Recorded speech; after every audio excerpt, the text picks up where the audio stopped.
And just like a soldier, I keep on moving forward, always getting closer, I'm marching till it's over.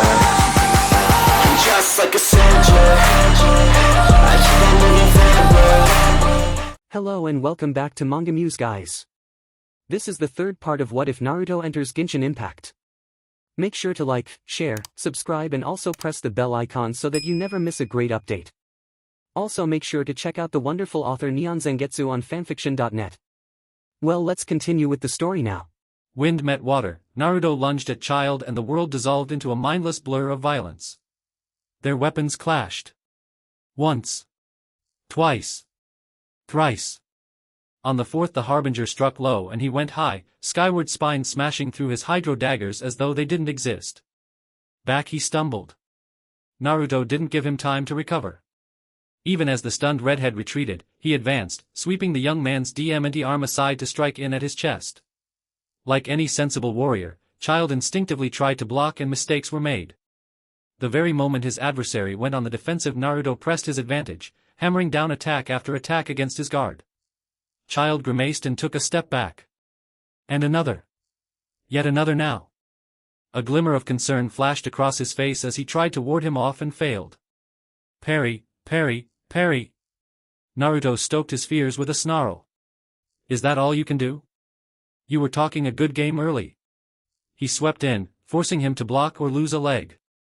Skyward Spine howled in triumph and changed course at the last instant. BLD flew through the air. Ack? Child staggered with a grunt, clutching at a cut just above his ribs. Not bad. He straightened, grimacing at his BLDY palm.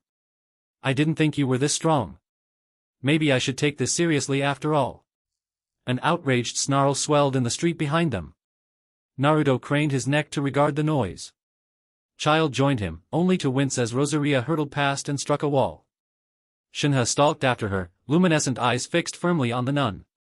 She said not a word as she sashayed past. Both men grimaced. Eventually, the former sighed. Looks like your comrade's in a bit of a pinch. She's no ally of mine. The Harbinger offered a selfsame smile and a shrug. Like she said, it's an alliance of convenience. Nothing more. Now where were we? CBSTRD. I'll beat that out of him. A beatific smile was answer. I was smashing you into the ground. Child scoffed. Bold words, but I'm pretty sure you weren't doing anything of the sort. An open palm slammed up into the redhead's chin, rendering his words a startled gurgle as his head snapped back and his body found itself launched skyward. Naruto caught his ankle before he could reach escape velocity. 5 firm fingers squeezed, echoing the smile he wore. Bright blue eyes bulged. Golden orbs narrowed. Then he pivoted and whipped him face first into the ground, leaving a decidedly child-shaped impression behind. Back and forth he went. Now forth and back. Ever on the attack. Time and time again he smashed him into the ground like a proverbial flail, silently reveling in the Harbinger's pained cries as he crashed back and forth. Was it wrong to torment an opponent like this? Undoubtedly. Was he disrespecting him? Almost certainly. Did he enjoy it? Very much so. Puny Harbinger. On the 9th slam he finally had enough of the game and let Child go, leaving him lay in the cratered street. An unmanly squeak of pain reached his ears and he saw the Harbinger's right hand twitch. Still conscious? Unacceptable. Naruto raised a hand, called a rasengan to his palm, and brought crashing down on his foe's chest with all the force of a falling star. For the first time since he'd met him, Child cried out in pain. Screamed now, as the jutsu drilled him into the dirt. It would have been a simple matter to finish him there. In truth it was almost tempting. A quick stab with skyward spine and he'd be done. No. He was better than that. This is boring. He turned his back on him with a sigh. I think I've humiliated you enough for one day. A blast of water splashed harmlessly against his shoulders. He looked back. Child had found his feet once more. Stubborn BSTRD. I was being nice. You're afraid this fight will be boring? The Harbinger forced himself upright. palmed his face. BLD fell from his chest to spatter the floor, chased by a throaty chuckle. Baleful blue eyes peeked between his fingers. "I'll spice it up for you then." Dark light burst forth from his body with a nebulous roar. Naruto squinted at it, frowning as armor swept forth to cover his shrouded form. "What is that?" "Foul Legacy, the Devouring Deep." Maeve stepped up beside him, momentarily claiming his attention. A powerful transformation and a costly one, she frowned as a mask swept forth to shelter the Harbinger's visage from view. "He must feel cornered. Do be careful. Your strength is praiseworthy." Child swept his weapon up, restored once more. "I, too, shall use all of mine." Naruto shook his head. Laughed. "When did you get the impression I was trying?" "You're bluffing." Child bridled. "I'll wipe that smirk off your face." Naruto beckoned him on. "You'll certainly try." Angry. She was angry. Terribly, horribly angry. When was the last time she'd felt like this? She couldn't remember. "You disgrace yourself, servant of Mondstadt." Rosaria bridled, dragging herself up on one knees. "Excuse me? Did I stutter?" Shinha moved her spear forth, parried the counter that followed, and kicked her foe. "You lower yourself to work with the Fatui." The poor fool tried to defend her reasoning, and herself, as all fools do. It availed her naught. "We share a common goal." "Yes, you do." She caught her spear, tugged it aside and drove an elbow into her face. "Stupidity." BLD splashed through the air. Rosaria went down with a yelp, clutching at her savaged left arm. "Not enough." Shinha snarled and cut down. An awful crack of bone filled the air as her heel struck the girl's collarbone. Her cry of pain fell on deaf ears. She was the one who had made a pact with the devil. This was her doing. She'd started this. And so, I shall end it. Calamy Queller seethed in her hands. Despite its namesake, it could not calm her rage. When the girl fought in a frenzy, she beat her down with single-minded determination. Fast, this one, but her so-called talent was naught but raw when compared to her. She had not trained in the divine adepti arts as she had. In that respect, she was but a child. Naughty children must be punished. And she was so very, very angry with her. She batted her spear down and spun away, whispering beneath her breath. Ice erupted across the street. And with it, came a word. Manifest. Child was laughing. It took Naruto a moment to realize he was, too. Against all odds, he was enjoying himself. The Harbinger, it seemed, was a man of his word. They ranged back and forth like madmen. Elements flew through the air. The heavens rattled when their weapons clashed. Once.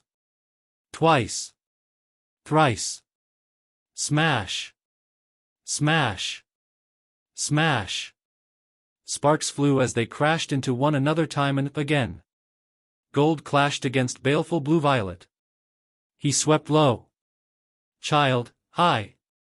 Spear met lance as they strove against one another. Don't disappoint me, partner. Naruto strove back. Wouldn't dream of it. And then, quite suddenly, he found himself somewhere else. The gnosis in his chest sang a green melody, the world blurred, all the colors of reality fading away to black. Child vanished. Mondstadt vanished. All of it, gone in an instant. Motes of green light swayed across his vision, turning his world a rich, verdant shade. He turned, following them in his confusion. And then he saw her. A girl on a swing forged from light. Her eyes were a sparkling shade of green, her hair white on silver. Tiny little thing. Barely even a child, wrapped up in a white dress nestled with strange bits of jewelry he didn't recognize. The sight of her resonated with him. This feeling. He'd seen this before. Where? Where had he seen this before? He stood there, balking at her, not quite comprehending. Oi, oi. What the hell is this, Gnosis? Where am I? He looked left, then right. Not a soul save them in sight. Who is this? What did you do? The Gnosis sang in his chest. Words whispered in his mind. Lesser Lord Kusanali. Nahida. Protect. Save. Restore. She turned to face him, alarmed, having heard those very words. Who are you? Such a simple question, and yet it held a lifetime of expectation behind it. Naruto found himself stricken by the words, staring at this baffled, helpless child in her prison, and his tongue failed him. A lonely child on a swing. Now didn't that bring back some painful memories? Nasty ones. Not good ones. His brain rebooted and he stood there, balking. Not so his instincts. They kicked in a second later. Small child. Must protect. He wanted to hug her so hard. She burned in his senses like a tiny green star, the fragment of that which had once been so much greater. His Gnosis must have known something he didn't. It began to hum in his chest, conjuring the striking image of a green-eyed woman with pale hair, not this helpless little waif before him.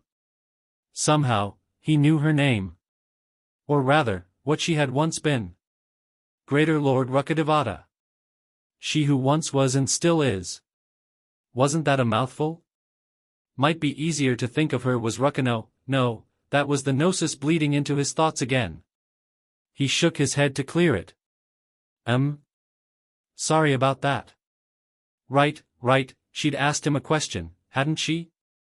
A small, impish smile tugged at the corner of his mouth. Nice to meet ya. I'm Naruto. I know. Her response startled him. I just wanted to confirm it. You're new? She phrased it as though it were a query, not a statement. Very new. As he looked on, she hopped off the swing and he watched it shimmer away into motes of green light behind her. Not even a century to your name. Am I? Where are we? That's the question, isn't it? Nahida touched a finger to her lips, considering the white void around them. I'd say this is a dream, but not a dream? His lips pursed in thought. Had one of those already. You have, haven't you? Those ageless eyes met his for a long moment, saw the truth in them, narrowed now. I suppose it shouldn't be a surprise. Each and every archon is connected, not only through their gnosis, but Irminsul itself. The words went right over his head. What now? At least you should be, but no. Alas, the little archon paid him no heed, for her gaze widened just as suddenly. There's no information on you at all. None, whatsoever. She paced away, then back again, and he had to fight down a smile at just how adorable she looked. The question that followed proved less so. You're a descender, aren't you? His brow furrowed. Missy, you're throwing a lot of words at me I don't understand. I'll say. She lost me at Irminsul. Silence reigned supreme. Oh. Nahida shattered it with a small gasp, looking behind him with childlike wonder. That is a very large fox. Wherever did he come from? Naruto craned his neck to follow her. When did you get in here? Just now. Sure enough, Kurama's crimson bulk loomed behind him in the void, chin perched upon towering paws. He didn't look best pleased. Tried to find you and that DMN gnosis yanked me in. A plume of steam escaped his maw. Don't look at me. Didn't ask to be here. And our body? On autopilot most likely. His old friend rolled a massive shoulder. Probably still kicking child around. You needn't worry. Nahida chirped. Time moves slowly here. An hour in this place amounts to only a moment on the outside. That said, she scooted a little closer, reaching a tiny hand out toward Kurama. May I? Naruto knew what she was after and turned away with a snort, trying to hide his laughter. He did not succeed. Kurama must have realized too, because eyed Nahida warily, but otherwise made no move to shy away from the petite archon. A massive crimson iris rolled down to regard her. She didn't flinch. He felt a flicker of approval from the old fox, followed by what might have been the ghost of a smile. His partner would have denied it to the day he died, but he saw it all the same. You may. Nahida needed no further encouragement, she all but scampered forward in her haste to reach Kurama. Small palms ran a hand over a towering paw, and then, still not satisfied, she stepped forward and to bury herself against his warm fur. In a matter of moments she'd all but snuggled herself against him. So warm, so soft. Kurama made a pleased noise. Of course I'm warm, girl, I have to be. I'd freeze in this fool's stomach otherwise. Naruto squawked. Oi. A minute passed. Another, now. Nahida showed no signs of budging. Ahem. Kurama coughed, a sound that rattled the ground and their teeth alike. That's quite enough. My apologies. Nahida pulled away with a pleased sigh. I lost sight of myself for a moment, there. It's been an eternity since I've had proper human contact. I've been locked away for a terribly long time. Naruto flinched. Sorry, we didn't mean. No need for apologies, she rounded on him with a small, sad little smile. Your gnosis must be resonating, she considered him, clasping both hands behind her back as she swayed in place.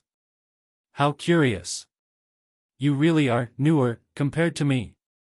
A dazzling smile lit up her young face. I suppose that makes me your senior, doesn't it? A wry smile escaped him. He hadn't known what to think of her before, despite what his gnosis might say to him. Now? He found himself growing rather fond of this quirky girl. Still she seemed so alone. Isn't there anything we can do for you? I'm afraid not. Nahida tented her fingers and spread them apart, revealing a cradle of green light. This space is only temporary, connected by our gnosis, it cannot exist for more than a few minutes. You can't reach me through it any more than I can reach you. Something hardened in his chest.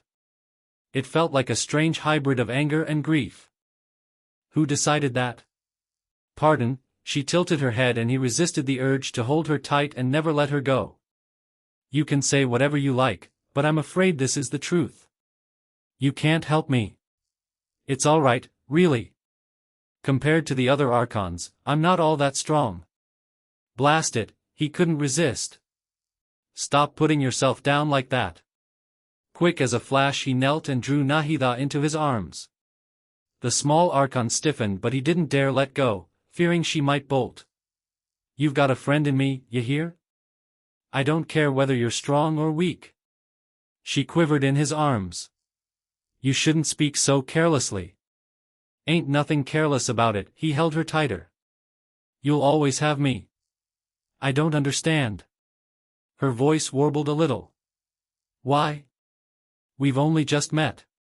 You don't owe me anything. Do I need a reason to help someone? Might as well give up, runt. He couldn't see Kurama from this angle, but he could hear the smile in his voice. Once the BRT makes up his mind, nothing in the world can change it. You really are something. Dendro and Anemo, she sniffled once and buried her head into his shoulder. If there were tears, he pretended not to see that. I think I like the sound of that. I haven't had a proper friend in quite a while. She took a deep breath, rallied, and looked up at him once more. But I must caution you, you need to hold on to your gnosis, lest someone try to take it. Only one taking this back is that bard BSTRD. A quick blink. You mean Barbados? Bard. BSTRD. She laughed. You really are quite the character, aren't you? He couldn't help but join her, grinning as he let her go. Right back at ya. Yavi got a funny way of talking. I can't help it. The very moment he released her, Nahida rounded on him, hands clasped beneath her chin, eyes so bright they almost seemed to glow in the void. This is all so much and so very fascinating. I've been the youngest archon for well forever. And now, I'm not. Even her enthusiasm proved catching. And to have a friend atop all this. Something about her words tugged at him. Forever? A bead of sweat ran down his brow. When you say forever, Exactly how long do you mean? Nahida giggled. Oh, just 500 years, give or take. I'm really quite young. 500. The words left him in a wheeze. She forgets. His gnosis sang again inside his mind. She who once was. She who was someone more. She who must be restored. Won't you tell me more about yourself? Nahida's inquiry cut through the dialogue. Where you're from perhaps, or what you did to land yourself here? Forgive my curiosity, I haven't spoken to anyone like this in a terribly long time. A grimace tugged at the corner of his mouth. Kurama mirrored it in stoic silence. But really, what did they have to lose? Sure, why not? Might wanna sit for a bit. Nahida plunked down on Kurama's paw, rapt with attention. Naruto told her his story. Nahida listened like a good little student, ironic, given how much older and more knowledgeable she was compared to him. She didn't ask a single question. Not once. And once he finished. Fascinating. That really was her favorite word, wasn't it? You really are from another world, aren't you? You've spent so little time here in Teyvat, yet you've already met 4 archons. First Anemo, then Geo, that dream with Cryo, and now me. She clapped her hands and beamed over them. I dare say you'll encounter the other 3 soon enough at this rate. Great. More gods. Is that a good thing? Well, Nahida thumbed her chin. There's no harm in telling you. They're all much older than me, and while I don't know much of the current Pyro Archon, Hydro is a bit eccentric. She looked away with a wry grimace for reasons he didn't quite understand. To say nothing of Electro. You'll understand when you meet her. That doesn't fill me with confidence. It shouldn't. Her gaze cut back to him. Inazuma has closed its borders to the rest of the world for quite some time. Not even I know what the Raiden Shogun's up to. But. She hastened to amend at his bleak look, you're strong. Quite possibly one of the strongest beings on Teyvat right now. I'm sure you can handle anything she throws at you. A blonde brow rose. You hesitated there. She looked away. Maybe a little. I'm just having a hard time believing you're so strong without unlocking the full power of your gnosis. Pardon?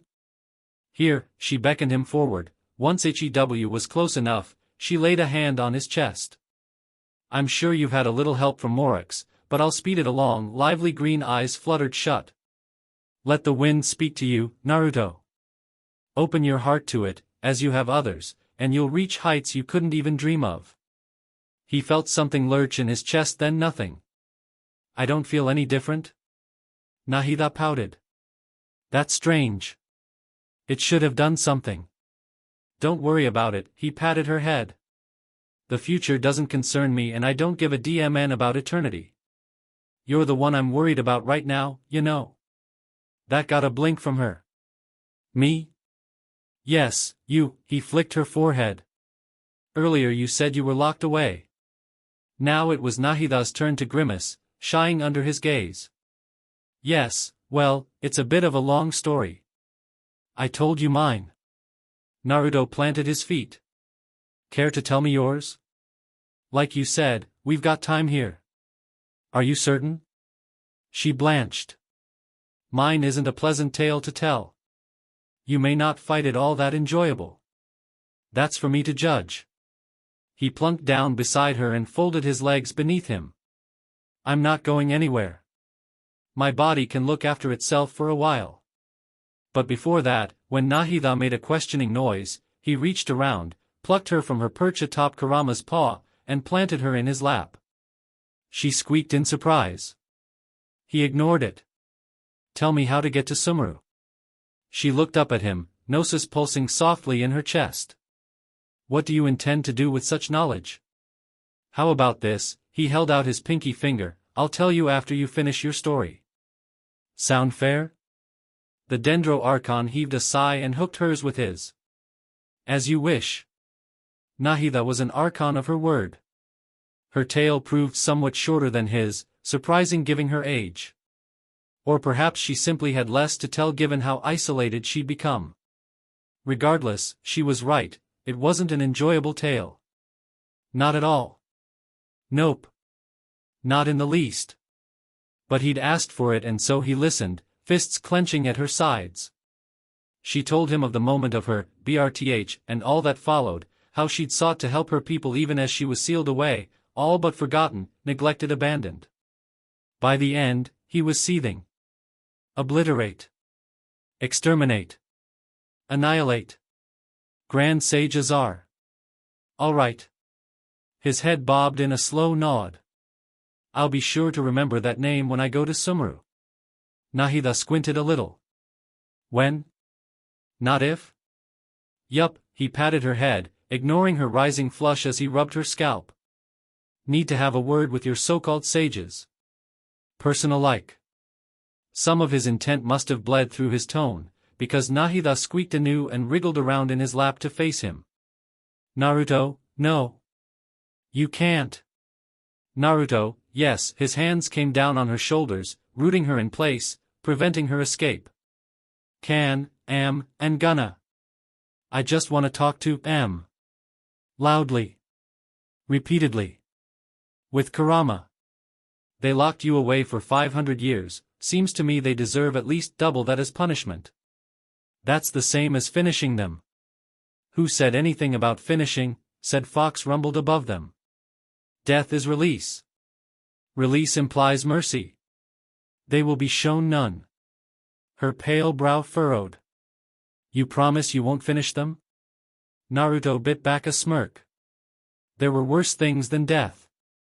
Much worse. They won't die under my watch, he sang back. Though they might wish they had. Nahida made to argue, saw his expression, and shook her head with a helpless shrug. There's really no stopping you two, is there? Nope, still smiling, he drew her in for a quick hug. We'll get you out of here and restore you. I swear.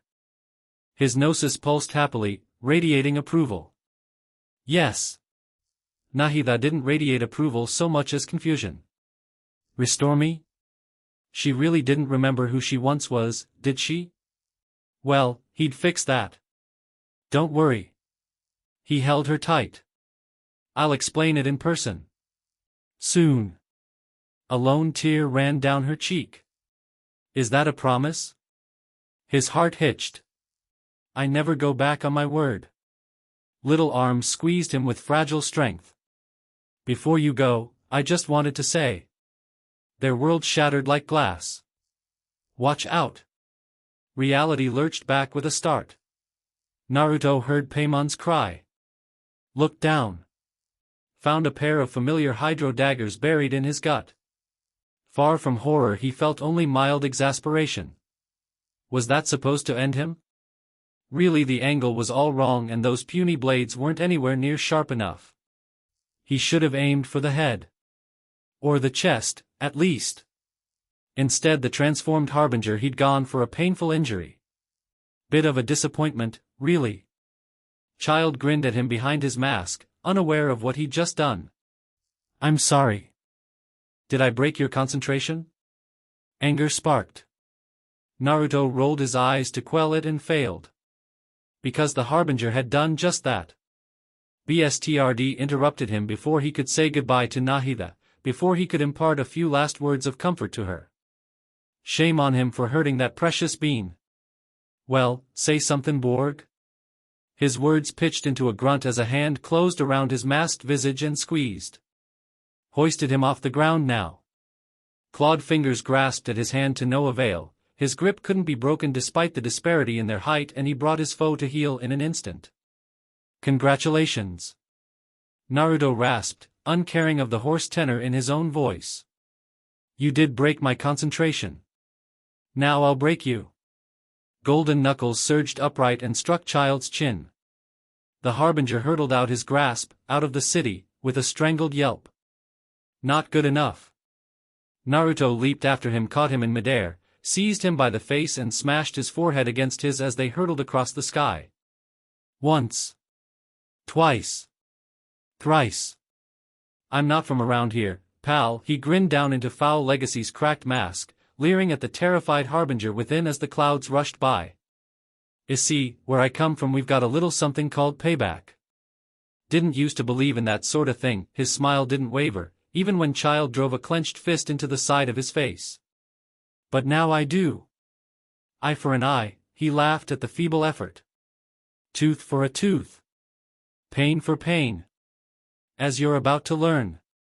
He was still laughing when they struck the ground at speed. The plains of Mondstadt erupted in column of fiery wind. And the storm roared its triumph. Crash! Dvalin looked out the window, craning her neck towards the rising plume of napalm. Nope, she yanked the shutters shut and dove into her bed. Not messing about with any of that nonsense. He was losing. Once upon a time, the realization would have thrilled Child.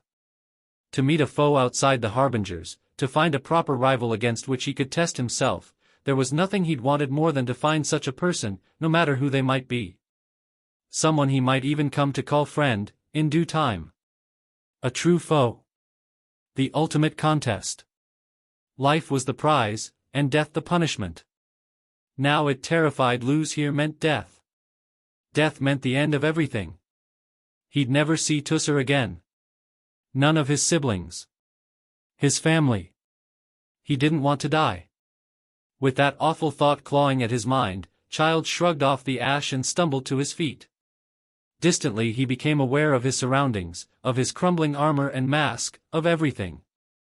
What had once been a verdant plain was now a blasted crater miles wide and just as deep, scoured by fire and hazy wind. It would remain a scar upon this verdant green land for the rest of its days. Where'd he go? No sign of that blasted blonde. Yet he felt the Reaper's scythe at his throat nevertheless. Naruto was here somewhere, watching, waiting, while he was on his last legs. Even now the act of standing threatened to sap the last of his strength. The foul legacy transformation wasn't something to use lightly, and not for long. If he didn't end this soon. A rattling cough shook his chest, forcing him to cover his mouth. His hand came away red. "Well, that's not good. I hope you're happy, Fatui." As though summoned by that very remark, the Anemo Archon appeared on his flank, utterly unscathed. He walked through the fading fire and the flames without a care in the world. That irritating little fairy of his floated behind him at a distance. Child ignored her. Because the Archon was still smiling, the crazed smile of someone who'd been pushed too far, too fast, too hard. "You've done it now. What in blazes are you?" He cursed himself for the warble in his voice even as he said the words. "You're more than an Archon. It's as you say." His head bobbed. "I am the Anemo Archon. Whether I like it or not. Unfortunately for you, wind has always been my natural element. And now?" A hand rose. High above their heads, dark clouds rushed and the sky turned black. The gnosis burned green in his chest. "Let me show you my secret weapon." When he spoke, another voice resonated with him. And so he began. "I am the freedom of the sky." Child scoffed.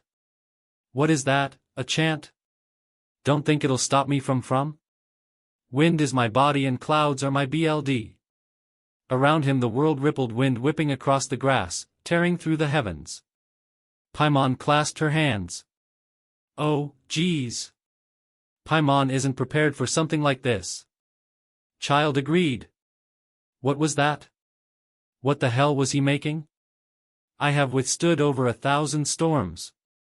Naruto's head snapped up, blue eyes glowing a deep emerald, speaking with more than one's voice. "Unknown to fear. Nor known to despair. No. Stop.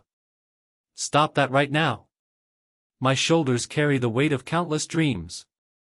Child lunged with a desperate cry, grasping for his gnosis. Naruto pivoted, dodged his grasping hand, and kicked them away, never pausing in his chant. "Yet these hands wish only to heal." The gnosis sang in his chest, a burning beacon filling the world with light. "So I declare." A lance of ice exploded against his back, staggering him. Naruto whipped around with a scowl and froze. Now, a hated voice cooed behind him. Let's not do anything we might regret. Child turned, followed his gaze, and found himself stiffening as well. Heels clicked against the smoldering ashes. Her. Of course it was her. Opportunistic bee. After all, we wouldn't want to scar the children now, would we? A girl struggled in the newcomer's grasp, bound and gagged. Child took her in at a glance. Red eyes. White hair. Crimson outfit. She meant nothing to him. Not so Naruto, for made a strangled noise. Klee. Ah, so you do know her. Good. Signora stroked the poor child's trembling face, smiling like the serpent she was at heart. Why don't we just talk this out like adults? Drop the kid and walk away. Right now. Do that, and I'll let you live. Rosaline, Signora, could have scoffed at the Archon's impudence. She nearly did at that, the sheer arrogance of his statement all amused her to no end. His was a simple ultimatum meant to counter her before she could even state hers. A preemptive strike, as it were. Pity it was such an effective one. Doubtless he thought he could intimidate her as he had Child. Beat her down with sheer force of will. A lifetime ago he might have done just that. Now? Not so. Tempting, but I shall decline. She flicked an errant look toward her fellow harbinger, watching him scrape himself off the ground. Irrelevant. His part in this was done. He no longer mattered. Allow me to offer you a counter-proposal. Surrender your gnosis, and I'll happily let the girl go. Klee struggled in her grasp and shook her head. I'm sorry, Signora crooned, is that GG making it hard to breathe? As out, will ya?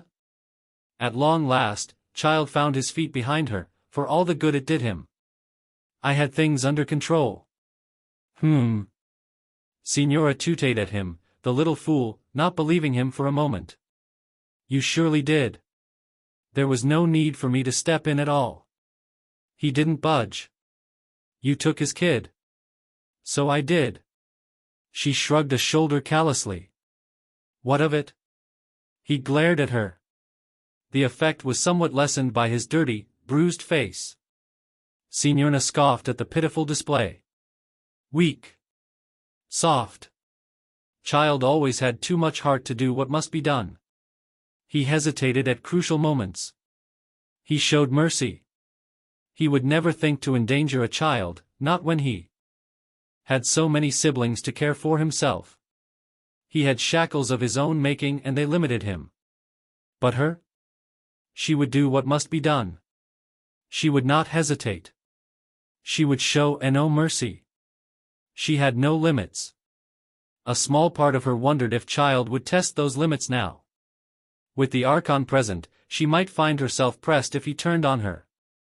She'd left her back open after all. A single move of his polearm might do her grievous harm if he caught her unawares. And yet still, she didn't dare look away from the Archon. Do you have something to say? Surely he wouldn't betray her. To turn his coat now meant turning his back on the Tsaritsa, and his family in Snezhnaya. Child might think himself noble in his own way but he surely wasn't. At the end of the day, no matter his reservations, the boy was a good dog, one who wouldn't dare bite the hand of its MSTR if only for fear of what might befall his kin. Sure enough, he tore his gaze from hers. I thought not. Run along now. There's work to be done. Yeah, run along, Child. Naruto never took his eyes off her. That's all you ever do. Fury flashed across the younger harbinger's face. His spear flicked out and severed the GG binding Klee's mouth. The little fire imp spat it out at once, gasping for air. Thanks, mister. Signora's temper sparked. Child. What? A selfsame smile was his reward. You said she was having trouble breathing. I was helping. Naruto flicked a curious look his way. Have fun you too. His piece said, the battered harbinger leaned on his spear and limped away, dragging himself back to the city. Signora seethed all the same. Insolent oaf. If she wasn't holding this blasted BRT with both hands, she would have charred him to ash on the spot. But she didn't dare let go of Klee, not here, not now, not yet. She was no fool. To do so while he still held that gnosis would mean her death. Yes, this changed nothing. So what if the girl could speak? It would only serve to further impart her peril. Hey, Klee. Naruto turned a whining smile on the child. You good? The girl granted him a tiny, tremulous nod, voice warbling a little. I'm scared. Don't worry, sweetie, his eyes crinkled in a smile. I'll have you out in a jiffy. Now be a good girl and close your eyes. Don't open them until I tell you to, alright? She managed a watery smile. And then kaboom? Yes, Klee, his grin grew. Kaboom. That little fairy of his tilted her head. Kaboom? Signora felt her plans coming unraveled with each passing moment. Did he not understand his situation? Why wasn't he afraid?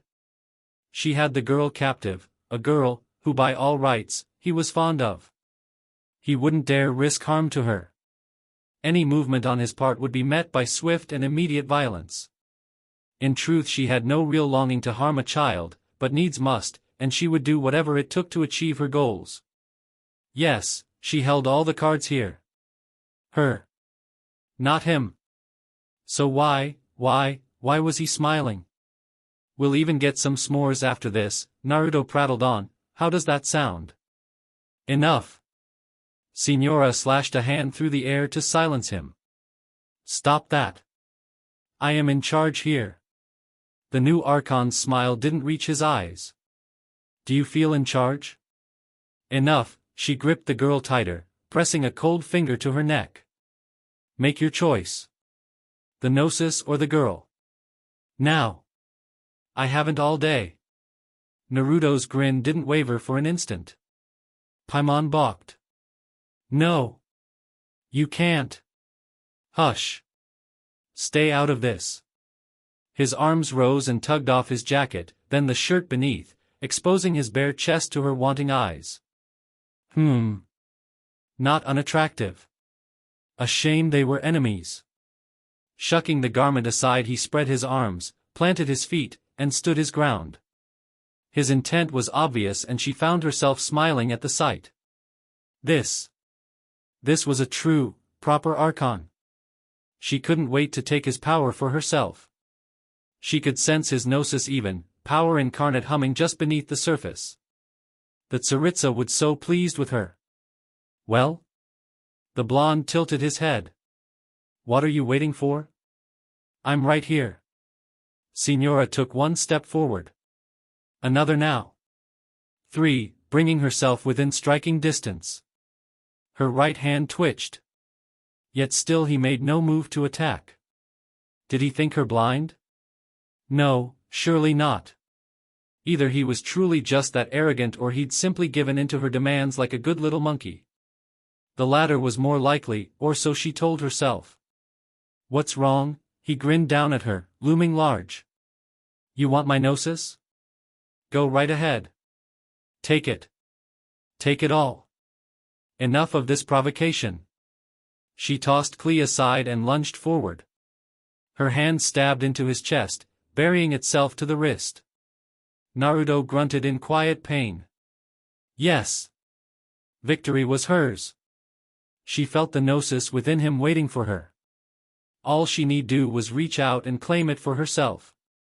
Wrapped her fingers around it, intent to tear it free in an instant. Triumph blazed through her, warm, hot and heady. With its absence he would be powerless and... Wait 1 BLD minute. What the hell was this? Signora tugged on the anemone gnosis. Once. Twice. Thrice now. Nothing happened. It didn't budge. Not an inch. Not even iota of movement. Baffled, she planted her free hand against his chest for leverage, arched her back and yanked, only to achieve a similar result. Sweat beaded upon her brow. Why? Why wasn't it working? What madness was this?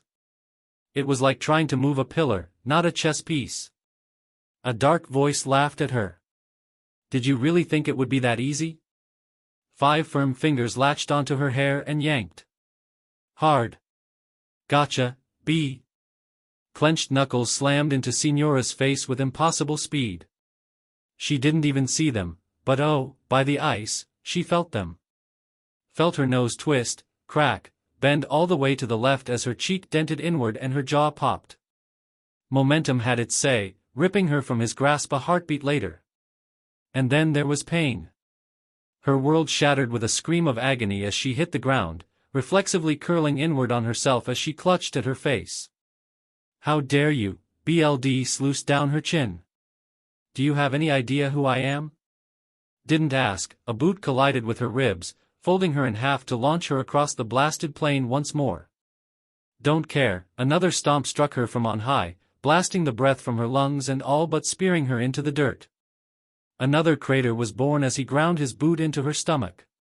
Go screw yourself. Rosaline shrieked and flung a wave of ice in his face, forcing him to block or risk frostbite. The moment he did, she tumbled free. The girl.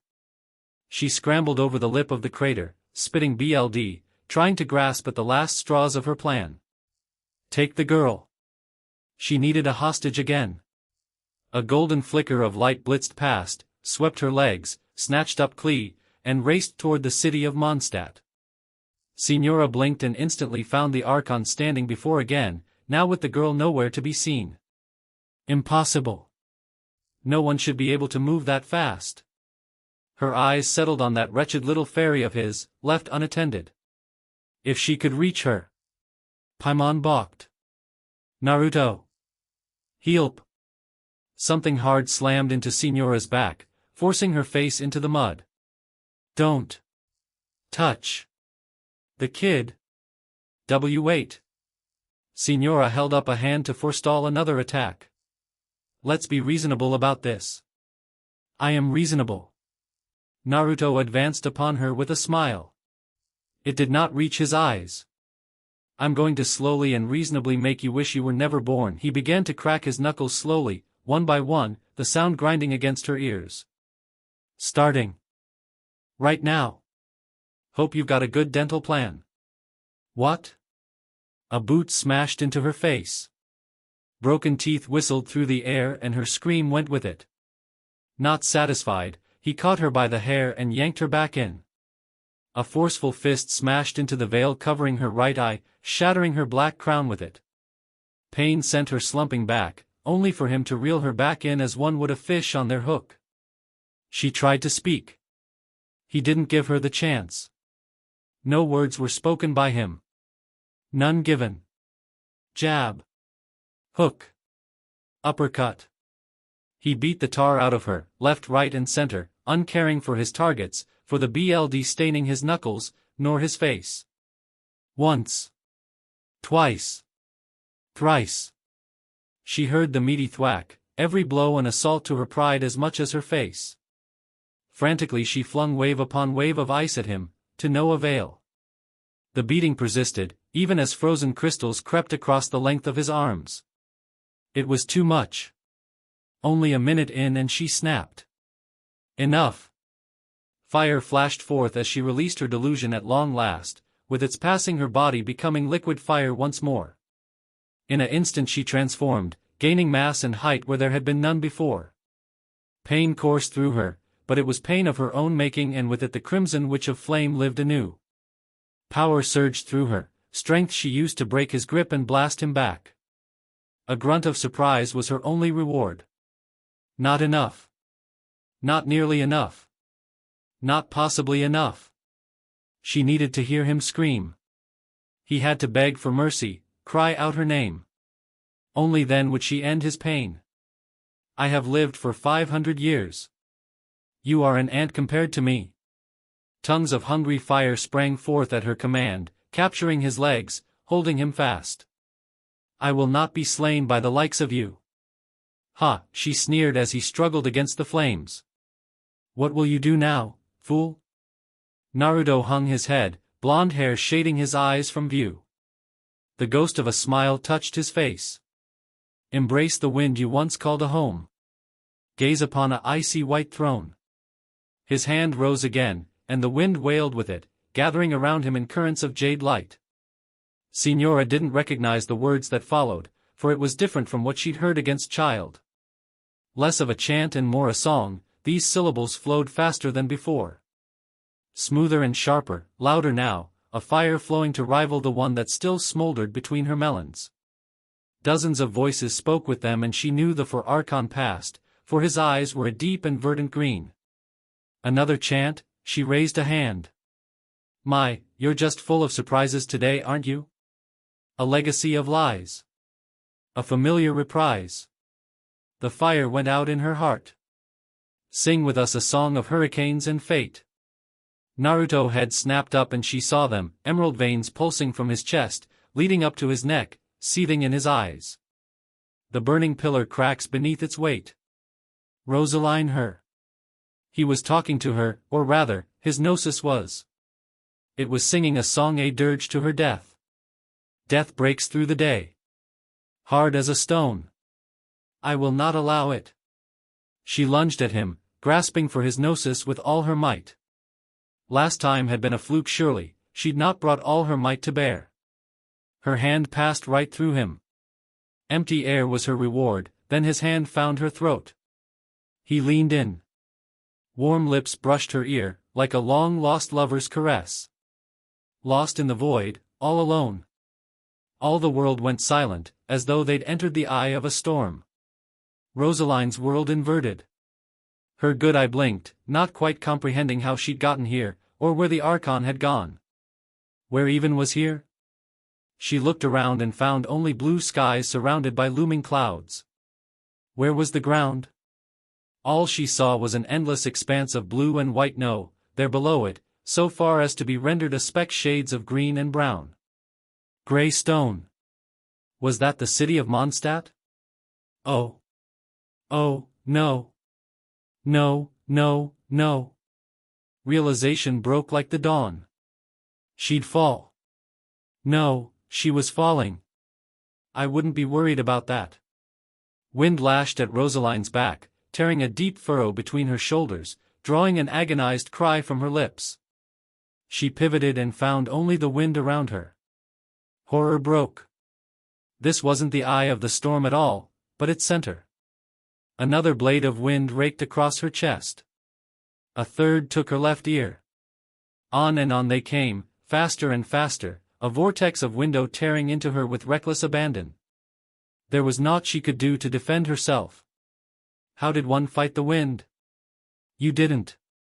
You either embraced it. Or you fell. And fall Rosaline did. By some manner of blackest mercy, the impact didn't end her. She wished it had. Battered and bleeding from countless wounds, death would have been a mercy. Down an ear and an arm now, it was all she could do to drag herself away and pray for the sweet release of death. Today, the gods were not merciful. Naruto landed atop her back. Nudged her peach with a boot, rolling her over. There, he leaned back, considering her. Now you're as ugly on the outside as you are on the inside. DMN him. She would heal from this eventually. She knew she would. She just needed time. It didn't have to be this way, you know. The Archon shook his head, bemoaning her plight. We could have talked this out, you know. Rosaline seethed up at him, desperate to remain defiant in her last moments. I never asked for redemption. Never. Good. Wind keened in Naruto's palm. You're not getting it. Raisen shuriken. Wait, wait, wait. Fear broke through the wall of her resolve at the last, and much to her chagrin, Rosaline flung up a hand to hold him off. She didn't want to die here. She couldn't. She mustn't. There was still so much more she wanted to achieve. It was nothing personal, she quavered, painfully aware of the wind-filled sphere only inches from her chest. This was my task. My duty. My mission, for the good of the world. Don't you see? His face went thunderous and she cursed herself for the whimper that followed. That gnosis will only bring you misery. It will make you one of them. Just like her. I am me. Naruto scowled at her without fear. No one else. His palm swung down, jutsu snarling in his hand. The pain that followed went beyond words. When the darkness came, it promised Rosaline a release from that pain. From the heat, from the wind, from the agony tearing at her flesh, it offered her the sweetest slumber, an escape, an emergency exit, as it were. She had but to give in. Stop fighting. Let her mind go, fall to the depths and cease caring for her plight, for the world, for anything at all. Forget about the noise. Forget about Signora. Forget everything. Oblivion was her only recourse and she yielded it gladly. Anything to stop the pain. Rosaline embraced the dark. What did you do to that Signora lady? Is she even alive? Maybe. Naruto climbed to his feet with a sigh. Maybe not. If she is, she's about to wish she wasn't. A gulp was his reward. Okawe, remind Paimon to always stay on your good side. Forever and always. Noted. He cracked his neck, dusted off his hands and paused as a pang of guilt pricked his conscience. When he looked back, he found Paimon staring at him with wide, round eyes, hugging both arms to her melons. For the first time since he'd met her, she looked afraid. Not of him, surely. She couldn't be afraid of him. He'd never harm a hair on her head. Didn't she know that? She'd flown out here to check on him after that last attack, arriving only moments ago. And yet the way she was looking at him. No, best nip that in a bud. His face closed down as he loped her way. The tiny fairy shrank back a little. Wait a second. Why are you looking at Paimon like the Her yelp cut off into a startled squeak as he took a hold of her and pulled her into his chest, practically trapping her arms at her sides. She kicked out in surprise for a moment before she realized he wasn't going to harm her, and even then she squirmed a little in his grasp. What are you doing? She sniffled a little, trying to hide her anxiety. You smell funny. Well, that would be all the fire and the smoke. Now, listen. He drew back, holding her at arm's length. I'm still me. Nothing's changed. That wicked bee of a witch took Klee hostage, so I had to put her down and make sure she stayed down. Hard. I'm still ticked, but not at you. And I need to go deal with some very bad people, very soon. Do you understand? She blinked up at him just a little too quickly. He glimpsed tears on her lashes. She'd been crying. So you're not mad at Paimon? Nope, he booped her nose with one finger, cutting her off. And I never will be. We'll get something to eat after all this, I promise. I know you're hungry. Something changed in her face. Could we have some more fisherman's toast? We'll have whatever you like. Now be a good girl and stay here, he poked her forehead. I don't want her kidnapping you, too. Got it. Her chin bobbed in a nod and that dazzling smile shone forth once more. Paimon will be careful. He patted her head in return. This time she didn't shy away.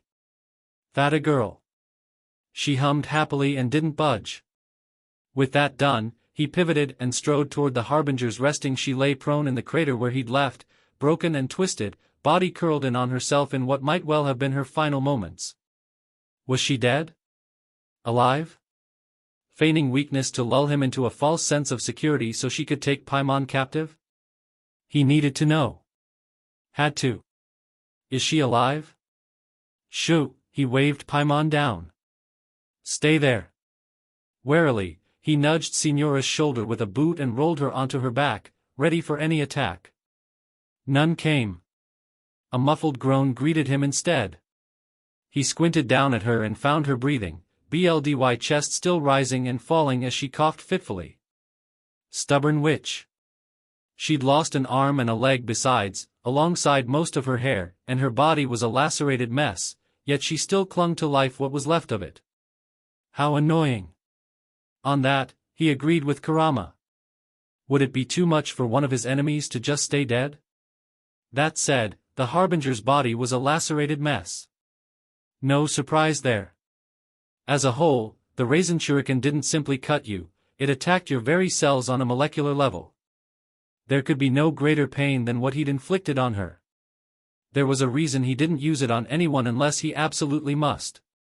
It was, in a word, death. Annihilation pure and simple. Still she'd survived, if only just. He didn't envy her life after this. It would be a miserable one. A terrible thought occurred to him as he glared down at her trembling form. No one in Mondstadt would be surprised if Signora died here. He didn't want her hounding him in the future either. Paimon couldn't see him down here in the crater. Perhaps it would be better for the world if Signora died in her sleep. His arm rose. And her good eye snapped open. I yield, she saw the cold look in his eye and threw herself on his mercy. I yield. Whatever I did to you, I'm sorry. Naruto closed his heart to her miserable little whimper. He wouldn't be swayed. Not now. She could have lost her memories and he still wouldn't rust her. Was that what she was doing now? Feigning ignorance. Or did she truly not understand what she had done to upset him? No matter. If this was a trick of some sort, he wouldn't fall for it. I have a message for your Tsaritsa. He gripped her by her hair, what was left of it, and hauled her up. You're going to drag yourself to her and deliver it for me. Listen closely now. It's very important. He leaned closer still, eyes blazing with green anemo light. She quivered under his livid stare. Leave me alone! Exclamation point. Signora gibbered something that might have been a word in some circles. He wasn't sure. In the end, it didn't matter. Her good eye rolled back in her head and she fainted dead away. He let her slump to the ground, knelt down now, and slung her over his shoulder as one might a particularly surly sack of flour. Good riddance to bad rubbish. He never wanted to deal her again after this. At least Child had some semblance of honor, rudimentary though it was. He knew he couldn't stay here much longer. Mondstadt was nice, but he didn't feel welcome here. And besides, he had a conversation to finish. With an weary sigh, the whiskered warrior sat down, closed his eyes and focused on his gnosis. Wasn't hard to do, it was still resonating in his chest despite the bitter interruption, all too eager to take up the task. Really, all he had to do was trace the connection back to its source, follow the flow and there. He felt something.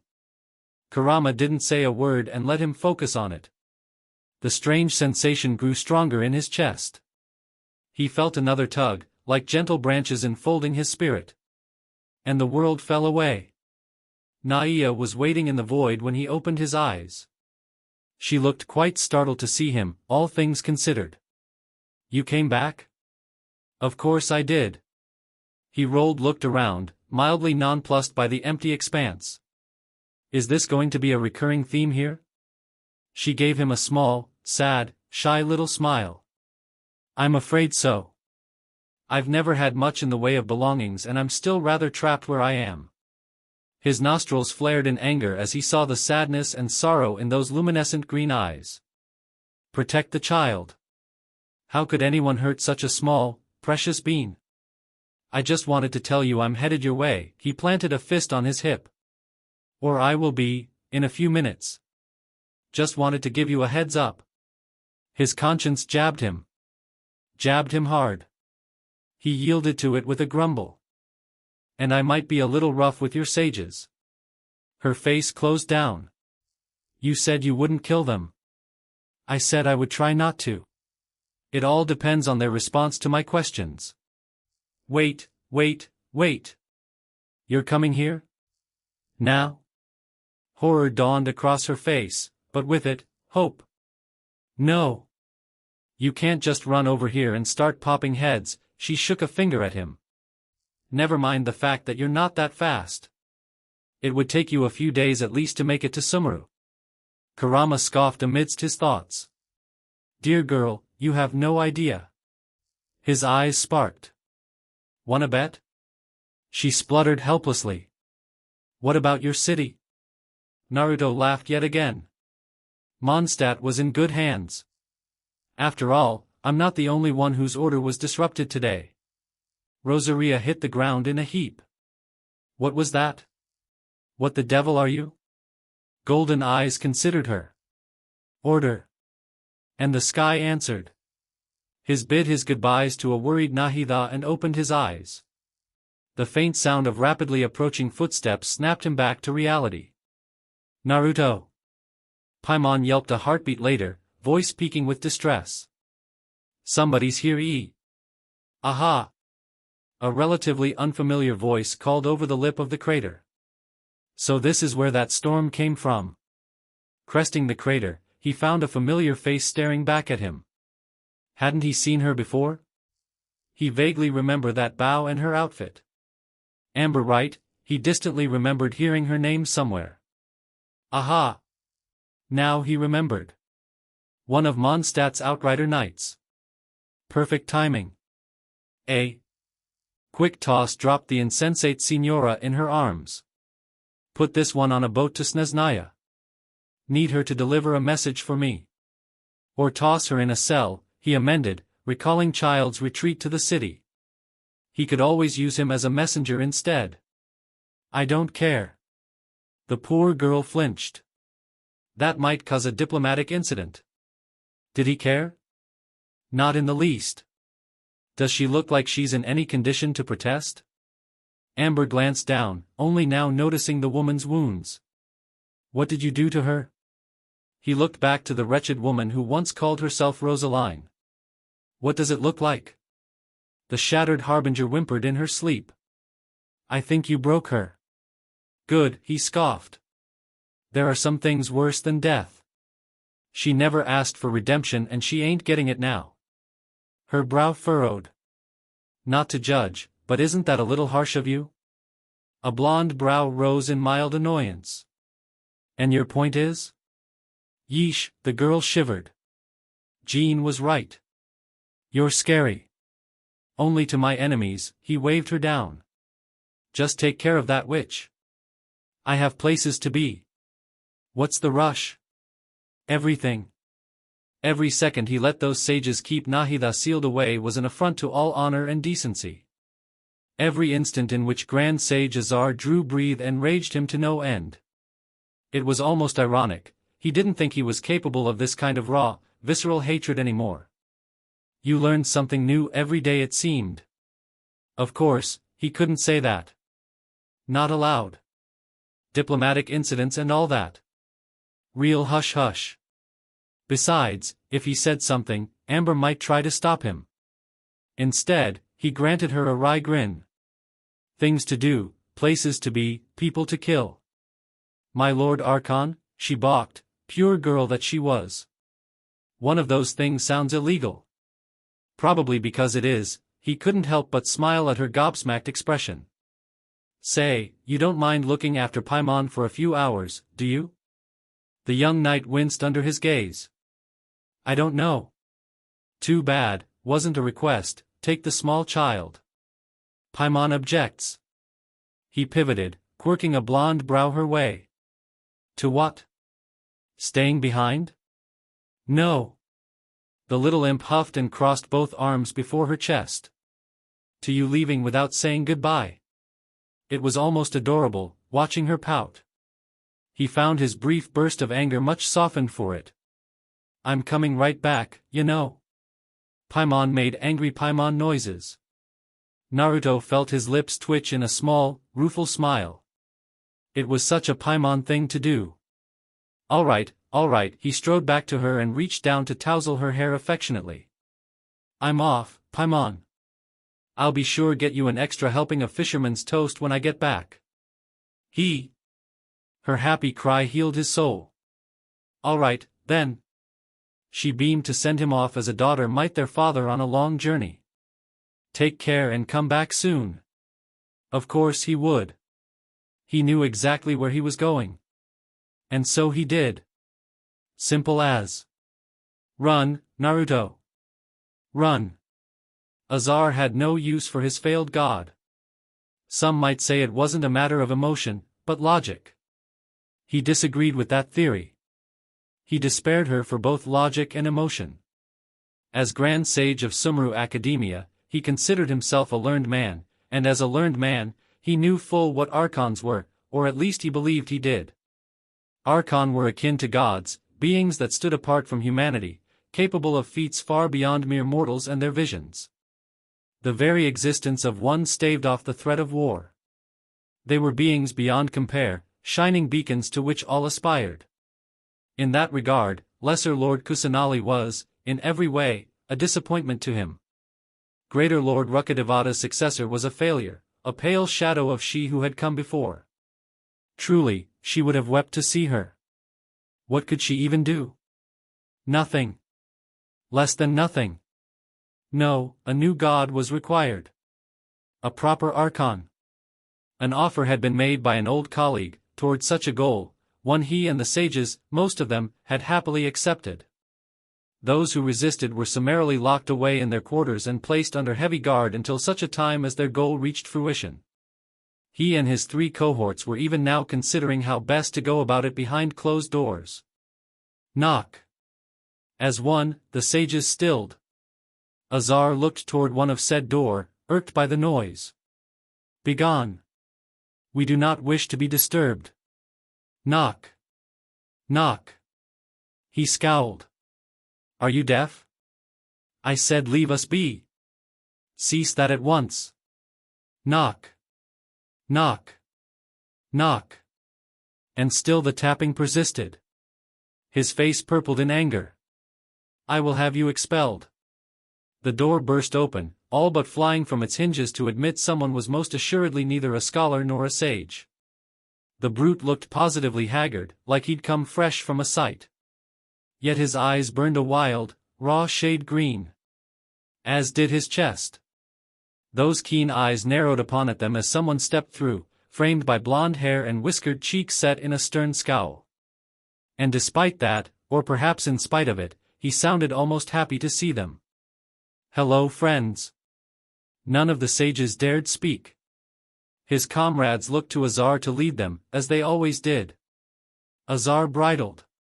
Who are you? Who let you in here? Explain yourself. In order? All right. A rush of wind carried him forward. Naruto, me, myself and I, and, he took a quick, shallow breath to continue, I wanted to have a little chat with you. I'm guessing you're the sages. Azar puffed up indignantly. The gall of it all. The unmitigated gall. We are indeed. I only see 4 of you. Shouldn't there be 6? A pause now, as he seemed to listen to a voice only he could hear. Oh, I see. Only 4 of you consented to this. Sealing her away. Where are the other 2? He looked among them, regarding them as one might a pack of petulant children. Did you try to lock them up as well? Did you kill them? You dare to suggest? A finger pressed to his lips, shushing him. Your voice is starting to make me angry. Trust me, you wouldn't like me when I'm angry. I have just one question for you. He made a vague pinching motion with the other hand for emphasis. One tiny little inquiry. Answer that for me, and I'll be on my merry way. Speak it then, and never darken our doorstep again. Azar smacked his hand away. What did it matter? This fool would be dead soon enough once the guards arrived. Dead men told no tales. How little he knew. How very little. All right, the blond man, whom he was beginning to suspect was much more than that, tilted his head to regard. Why did you seal her away? An icy pang of dread rang frigid fingers down Azar's spine, chilling him to the bone. He knew. How did he know? It shouldn't be possible. Indignation rushed in, smothering his fear. Another mistake on his part. Gods exist on a plane that far eclipses humanity's, you ignorant fool. He failed to see the slight twitch in the man's jaw. Lesser Lord Kusanali, what can she even do? Care for the people? Fend of sandstorms? Fabricate silly fairy tales? Bah, a scoff slipped past his lips as he shook his head, and in doing so, he also failed to see the look of murderous rage flit across the youth's face as he stepped closer. In truth, the ascension of this so-called lesser lord has brought nothing but bewilderment to the scholars. With that in mind, it is better to keep her isolated in the sanctuary so our academy will not become embroiled in turmoil. Laughter burst out of the intruder, startling him. How rude! For he was laughing now, clutching his sides as he doubled over, shoulders quivering with repressed mirth. Had he taken leave of his senses? "Stop that," he spluttered. "Stop laughing. This instant, you reprobate. That's your reason?" Remarkably, he did just that, wheezing out one final chuckle. "Because you thought she wasn't good enough? I thought you might at least have a good one, but you really are a rotten piece of dung, aren't you?" "All right," he straightened up, wiping a mirthful tear out the corner of his eye. "No need to feel bad about this then." "Bad about what?" Naruto grabbed the nearest sage by his throat and snapped their neck to the left. The awful sound of broken bone and shattered sinew filled the air. Screams went up. Azar skittered backward, eyes bulging at the sudden execution. "Guards!" No response came from the adjacent hallway. None at all. A bead of sweat ran down his brow. "Guards! They're not coming." Naruto cast the corpse aside and made a sweeping gesture with his hand.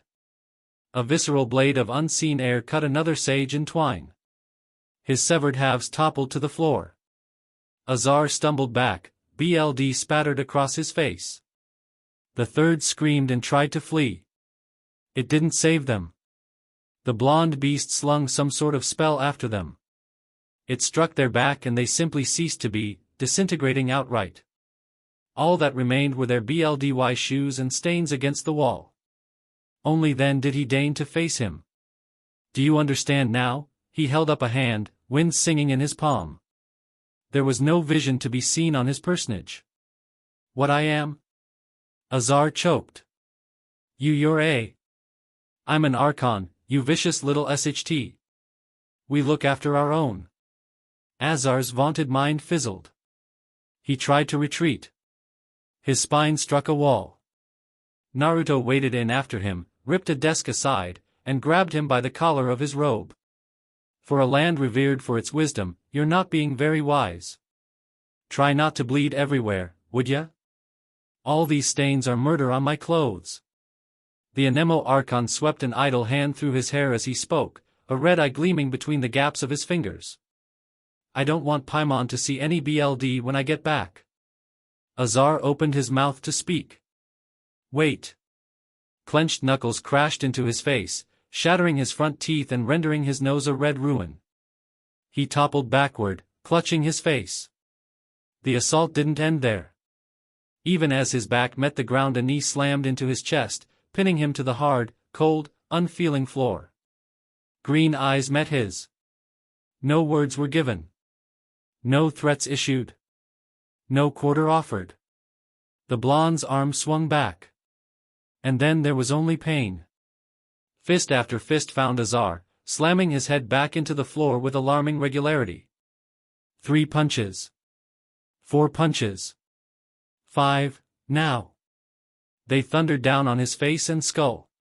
His world swayed side to side as a bloody fell over his vision.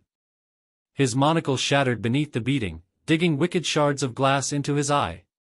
He tried to cover his face to no avail, his arms were beaten, battered, broken, and brushed aside. Time ceased to having any meaning to him. There was only pain. Finally, he found some semblance of his voice. "Mercy." Here at last, the beating paused. Azar slumped with a whimper. "Mercy?" Naruto blinked back at him, and said whimper became a bloody gurgle as another fist found his throat. "There is no mercy." Cold green eyes gazed down into his bloody, swollen face, uncaring of the blood all over him. "Don't worry. I won't kill you. See, I'm starting to realize something." He leaned down to leer at him. "Death is easy. You don't get the easy way out. Not after what you did." Horror dawned and with it, realization. No, wait please. I beg of you. Naruto's fist descended anew. Azar screamed. And screamed again. Screamed some more, now. Nahida heard it. A faint shattering, like so much glass. She felt it a heartbeat later, the cracking of her cage.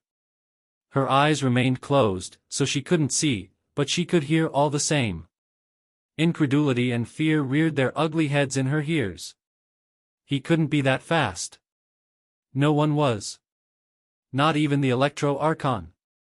It just wasn't possible. Time got funny here in her cage, but she was sure it had only been a few minutes. Never mind getting here, he must have made it past the sages, which meant well, it meant they were dealt with. She could not find it in her heart to be angry about that. Another crack etched itself into the emerald sphere containing her. She didn't need to see it to hear it. When was the last time someone had gone to such lengths for her? She couldn't remember. There had never been such a time. And yet here he was, a new Archon, younger than her, doing what none had done before him. The cage shattered, and with it, the wards binding her. Her eyes opened. There he was. Waiting for her. BLDY, but triumphant. Smiling. Seeing that smile felt like coming home, finding a haven, shelter she'd never realized was there. Yo! Naruto waved a hand, sauntering her way as she descended to the ground. Should I say it's nice to meet you? Nahida felt her eyes burned with unshed tears. The emotion startled her. That's my line. Sorry, he managed to look a little sheepish. Wanna start over? That tore it, a hiccup tore out of her, followed by a sob. She leaped into his arms. Delightful. Simply delicious. What a truly delectable experiment this had become. Unexpected variables were often impossible to account for in every given field test, but Dr. found the results of this sudden shift to be most amusing indeed. Here was a being who, some time ago, had been a mere mortal, very much so. He had come not from Teyvat, but somewhere beyond it. Now he was as a god, increasing his power day by day, laying harbingers low left, right and center. Two had already been made fools of, with a third well on the way if he deigned to turn his attention to Inazuma.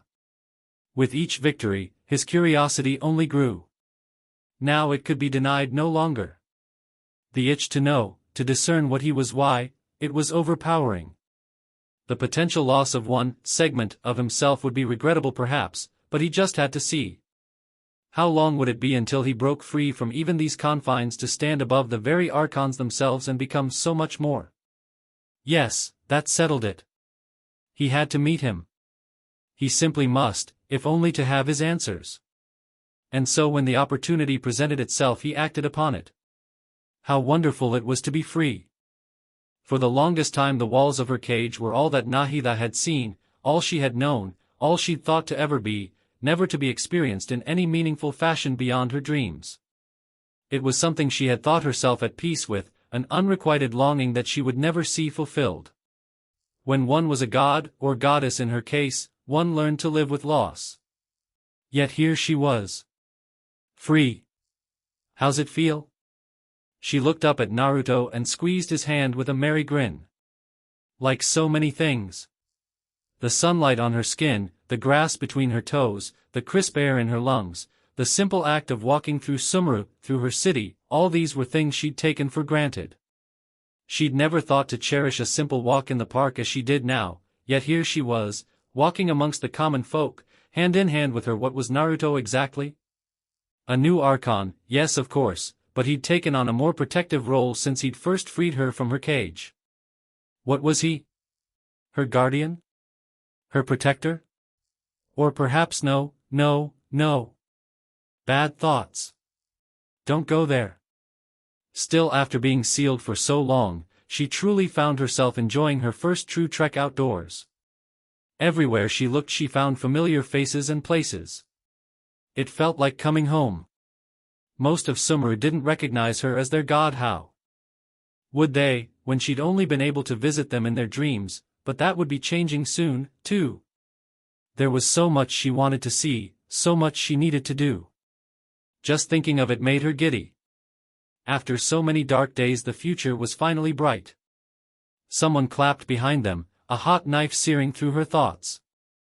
Slowly, ponderously, the sound echoed in the afternoon. And she heard him.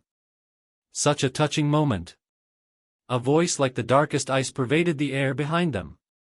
I've been lingering here far too long, but finally, I have the chance to be alone with you too. The crisp sound of approaching boots reached her ear, and not at all in a pleasant way. All the precious time I wasted has finally paid off, albeit not as I'd expected. Might I have a moment of yours? Naruto heaved a sigh beside her. Can't we just have one day? Nahida turned to face their interloper. Oh, no. A masked man smiled back at them as he approached, his attire even more eccentric than the sage's. His outlandish attire threw her for a moment, before she recognized him. However weakened and isolated she might be, she was still the goddess of wisdom after all. She knew many things, and moreover, she knew this man's face. Even if she hadn't, his presence gave him away. Her mind fizzled for a moment, then rattled off what she already knew in her heart. Doctor. The second harbinger.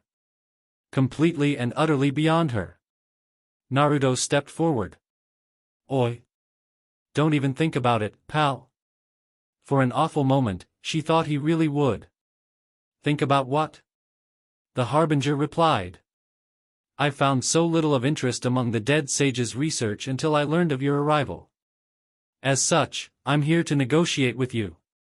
Naturally, I won't do anything dangerous that could potentially damage our relationship. Negotiate with me? Nahida put on a brave face and tilted her head, quietly praying for the passerby, many of whom were utterly unaware of the harbinger in their midst. What could I possibly have that you want? She had an inkling, but she wasn't about to say it aloud. Why are you here in Sumeru? The harbinger smiled softly. Allow me to phrase it this way. I am not in Sumeru, yet I remain in Sumeru. When his words failed to get a rise out of them, he only tooted. Alas, it seems even the god of wisdom is restricted by the habits of cognition. How disappointing. Cognition? Oh. Oh, dear. There's more than one of you, isn't there? An astute guess. The harbinger granted her a brief bout of patronizing applause. Even the same individual will have different cognitions at different ages or times. Wouldn't you agree, Anemo Archon? Naruto raised a fist. Only thing I agree on is kicking your ass. Peace, he held up a hand to forestall an attack. I'm not here for your gnosis. I know what happened to Signora and have no longing to repeat her mistake. Her fellow Archon made a baffled noise. Already? How? Am I aware of her condition? Please. Doctor made an amused noise. I am a scholar. I know much. It is allowed to me. Which is why I was dispatched to ensure a cessation of hostilities, as it were. Dread gripped Nahida's heart in an icy vice. Then you're here to fight? Perhaps or perhaps not. His shoulders rolled in a shrug. The Tsaritsa's instructions weren't terribly clear. This particular segment of me is inherently selfish, and though better suited to conversation, still quite capable in combat. As to your earlier question, a long time ago, I made a major decision in hopes of preserving all my perspectives of how I observed the world. He looked past them, masked visage gazing upon something only he could see. Observation is the first step of any experiment, but observing the current world doesn't satisfy me. It lacks an important dimension. That of time. So I saved segments of all my ages and made them into independent individuals. His head swung back to them, no, to Naruto, considering. I suppose you could say it rather resembles another techniques of yours. That's all there is to it. Naruto inched forward, subtly placing himself between the two of them. If you would be so kind as to indulge me. Doctor noticed in an instant. How do the gods of freedom and wisdom find my method of seeking knowledge? Her lips pursed. It's an insult to the very concept of life. The harbinger granted her the gray, grim ghost of a smile. And yet you tolerate his so easily. Because the clones he used remember and returns to the whole. her temper slipped its leash for a moment before she reeled it back in. Life inherently has many rules and restrictions, each with its own significance and reason to exist. They can't be broken on a whim. The dulcet tones of his laughter instantly set her on edge, leaving her feeling like she'd just stepped into his trap. Good. Amazing, even indeed, it's difficult for humans to make peace with themselves, not to mention oneself from a different PRD. He looked back to Naruto, masked face reflecting nothing. What would you say to your past self if you met him now? Would you call him naive? Foolish? A greedy BRT grasping for attention? Naruto didn't rise to the bait, bless him. That's not who I am anymore. Doctor tapped a finger to his mask. And yet you prove my point merely by opening your mouth. This was getting out of hand. She had to regain control of the conversation before things became dangerous. If you've been lurking here in the academia all this time, why wait until now to show up?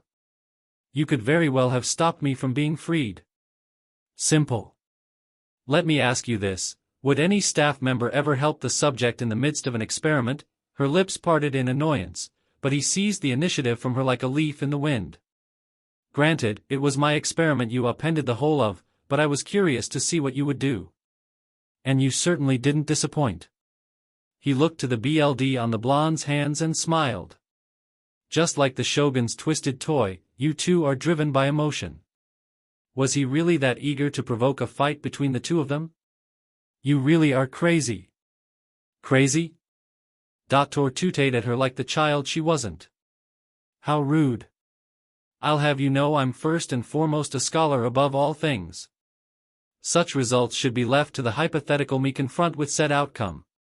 But you're right, he steepled his fingers, and that's exactly why I'm so proud of the conclusion of this experiment, though I had hoped he would devour you and use your power to fuel his own. There he went again, throwing poison in their faces. It might have been interesting to see two gnosis fuse. It was a testament to Naruto's self-control that he didn't lunge at him then and there. Come a little closer and we'll see who's devoured. No, Doctor hummed, I don't think I will. Nahida took a breath to steady herself. Calm. Focus. Relax. Her lashes fluttered in a slow blink. When next they opened she found her center once more. She was safe. However vulnerable she might be in this moment, she still had an ace up her sleeve. And she had Naruto.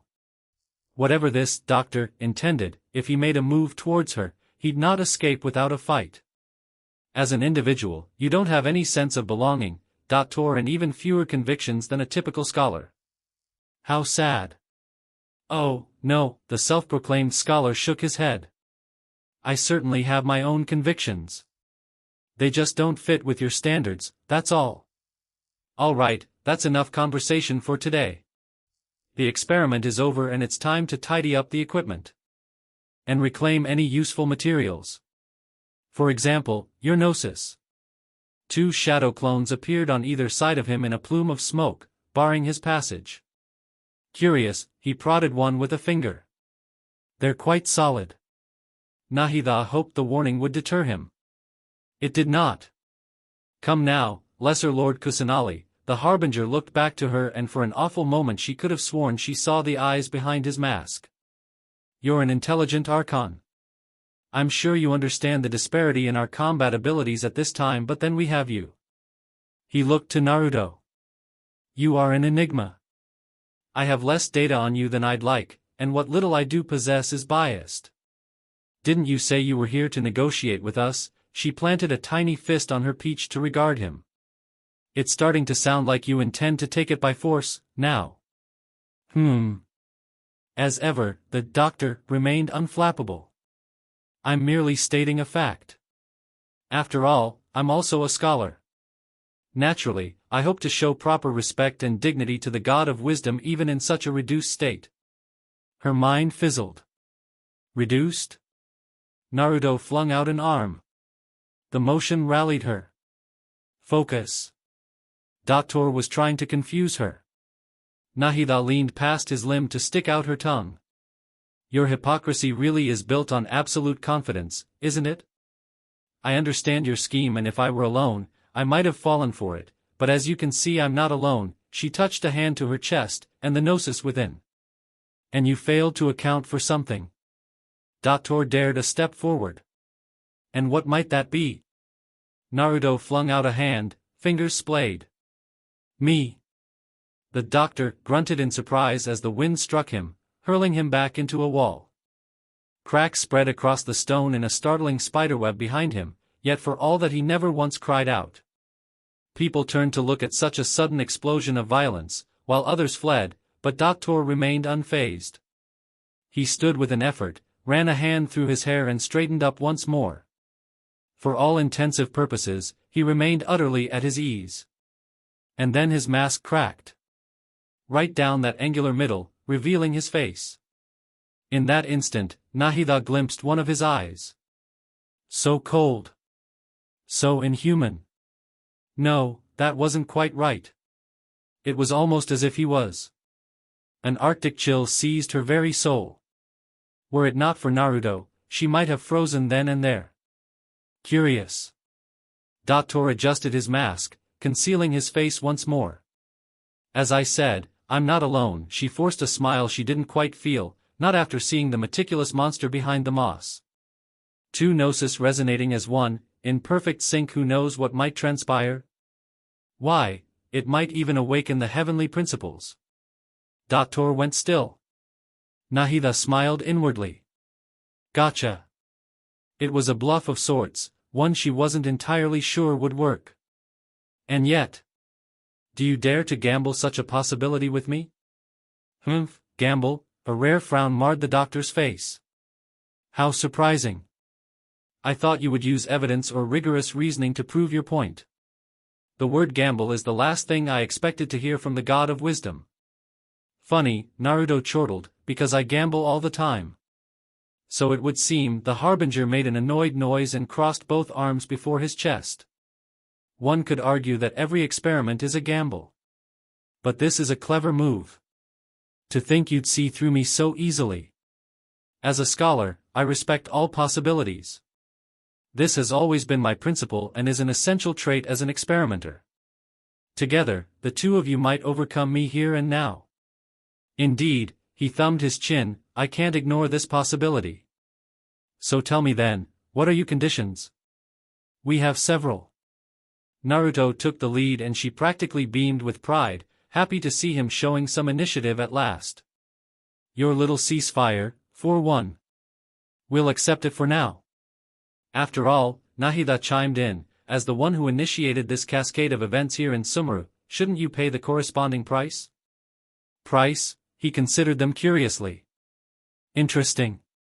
What price would you have me pay, precisely? She sensed weakness and pounced. How about erasing all your other segments? Ha! The bitter bark of laughter startled her. So this is how you wish to restrict me, the most threatening opponent of the Nation of Wisdom. A fist clenched at his side for the merest of moments and she felt something monstrous rise in him before he quelled it again. What you request of me is like plucking out the eyes I have placed in the dimension of time itself. That cracked mask turned to face her once more, blank as the eye within. Segments are exceptionally difficult to make. They require extremely rare resources and enormous amounts of time and effort. Requiring me to destroy them all here and now. Bravo. A suitably wise decision on your part. But what does your comrade have to say? Naruto tensed. I agree with her. Do you, now? The doctor's smile was sly, almost serpentine. How very interesting. His eye swiveled behind the mask, fixing her in its gaze once more. Can I assume that you've long been wary of me? Among all the versions of me, this segment you see now is the most selfish. If it weren't me, your idea wouldn't have worked. What have you seen of me, I wonder? You must have been observing me. How else would you have known I've long grown tired of their endless doubts and arguments? Now it was her turn to smile. Like you said, it's difficult to make peace with yourself. Brilliant though you are, have you managed to do that? I see, he made an annoyed noise. If you think all those versions of me are worth a ceasefire, then deal. Is the relationship between all of you really that bad? Doctor merely shook his head. I don't think there's any need to dwell on that. The surplus versions of me can simply be exchanged for something far more useful than their existence. Do you think anyone can offer themselves at a higher price? Besides, with my abilities, it's only a matter of time until I find better perspectives. There it was, that sly smile again, a subtle warning not to ignore the snake in the grass. Perhaps it's best to say you're just temporarily ahead. But how can you be sure that I've really erased them? I could lie, after all. She held out a hand. That's well within the realm of possibility, but I can see your remaining honesty. Naruto stepped up beside her. And if you don't, I'll kill you where you stand. You honestly believe you can, don't you? Doctor rasped a laugh. You might be one of the few who can very well. His visible eye closed for a moment and the air shuddered around them. Nahida felt a flicker in the air, like a ripple in the pond. Well? Have you confirmed that it's complete? It was. Against all odds, he'd kept his word. She released a breath she hadn't realized she was holding. With this, the Fatui would be crippled in Sumeru for some time. And even if they weren't, weakening their number 2 would set them back months, if not years. It was a fair trade, she felt. But she wasn't finished yet. The future of Sumeru City will be in my hands alone, she declared, forcing herself to meet that eldritch, icy gaze behind Dator's mask. Once we've solved the current problem plaguing my people, I will shut down the Akasha to let curiosity and the thirst for knowledge drive the realm of academics once more. There won't be any further gaps for you to exploit. A pity. Dator feigned a shrug he clearly didn't feel.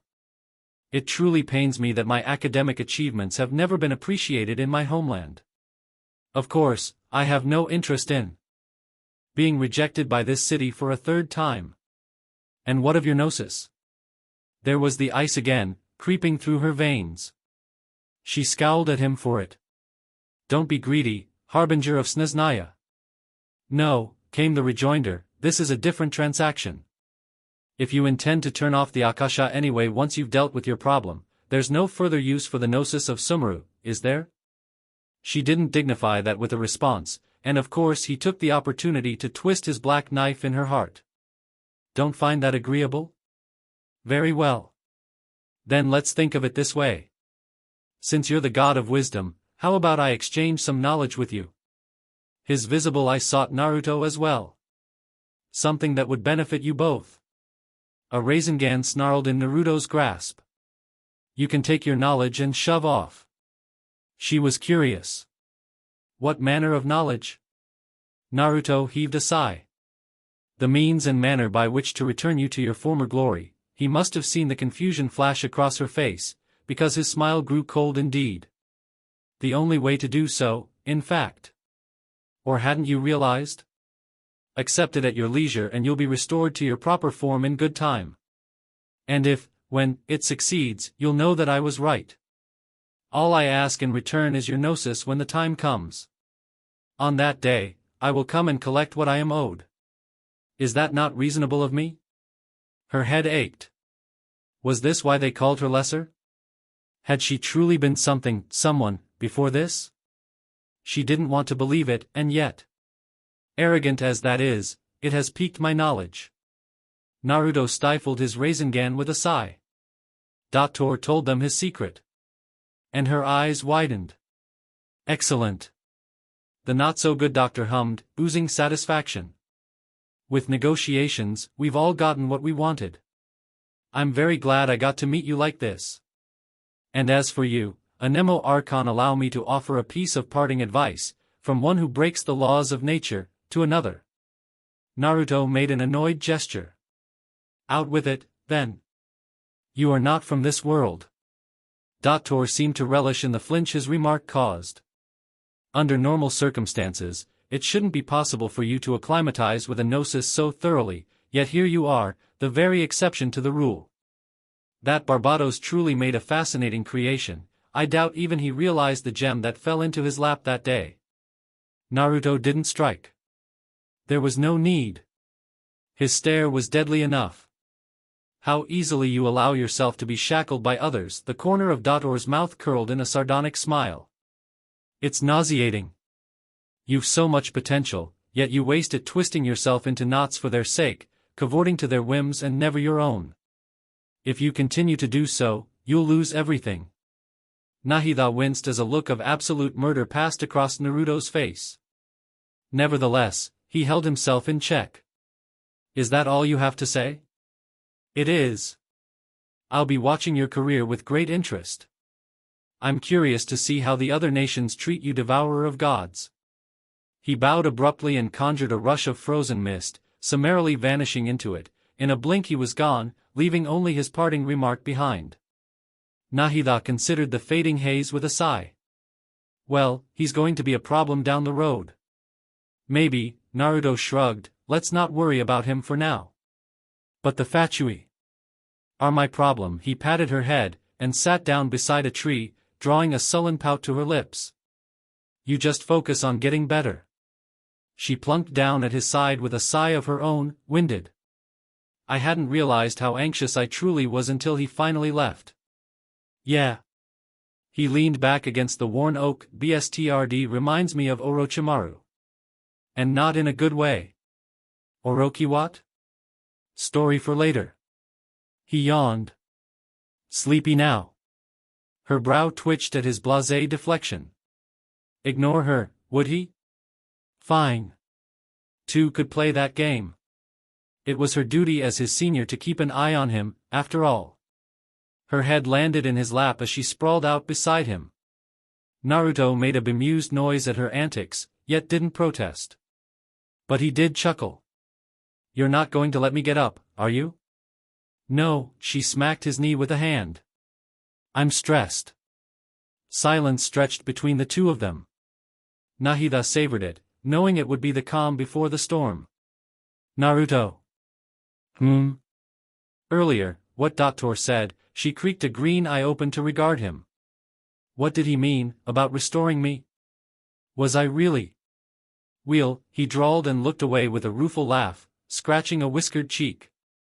I'm not entirely sure about it myself. Guessing it's a long complicated story. For now, we're not in any hurry to go anywhere. Those placid blue eyes met hers, flecked with a hint of anemo green. We've got all the time in the world. I'll take you back to Mondstadt for a bit after this, gather the gang, and then we can fix up Sumeru together. Sound good? Her lower lip trembled a little. And afterward? We'll cross or burn those bridges when we come to them. He rolled one shoulder in a carefree shrug. If he knew how much he resembled Barbatos in that moment, he might have scowled. For now, think of this as a vacation, be a good girl, and enjoy your nap. She spluttered half-heartedly. No fair, bossing me around. You're younger than me. Maybe, but I'm also taller, he winked. Therefore, I win. He was teasing her, she knew. Trying to distract her. Blast, but it was working. When was the last time she felt like this? A curious feeling swelled up in Nahida's heart. Her eyes widened. Ah. She recognized this. It had been so long since she'd truly felt such an emotion. Not simple joy or relief, this went far beyond both, transcending the physical and emotional plane to buoy her spirits. She knew the word. Oh yes, she knew it well, though she'd not dared to speak it in an age. What she was feeling now, what spurred a tiny little smile to her lips, unleashed a storm of butterflies in her stomach and made her heart beat faster than it had in centuries. A single word encapsulated it all. Love.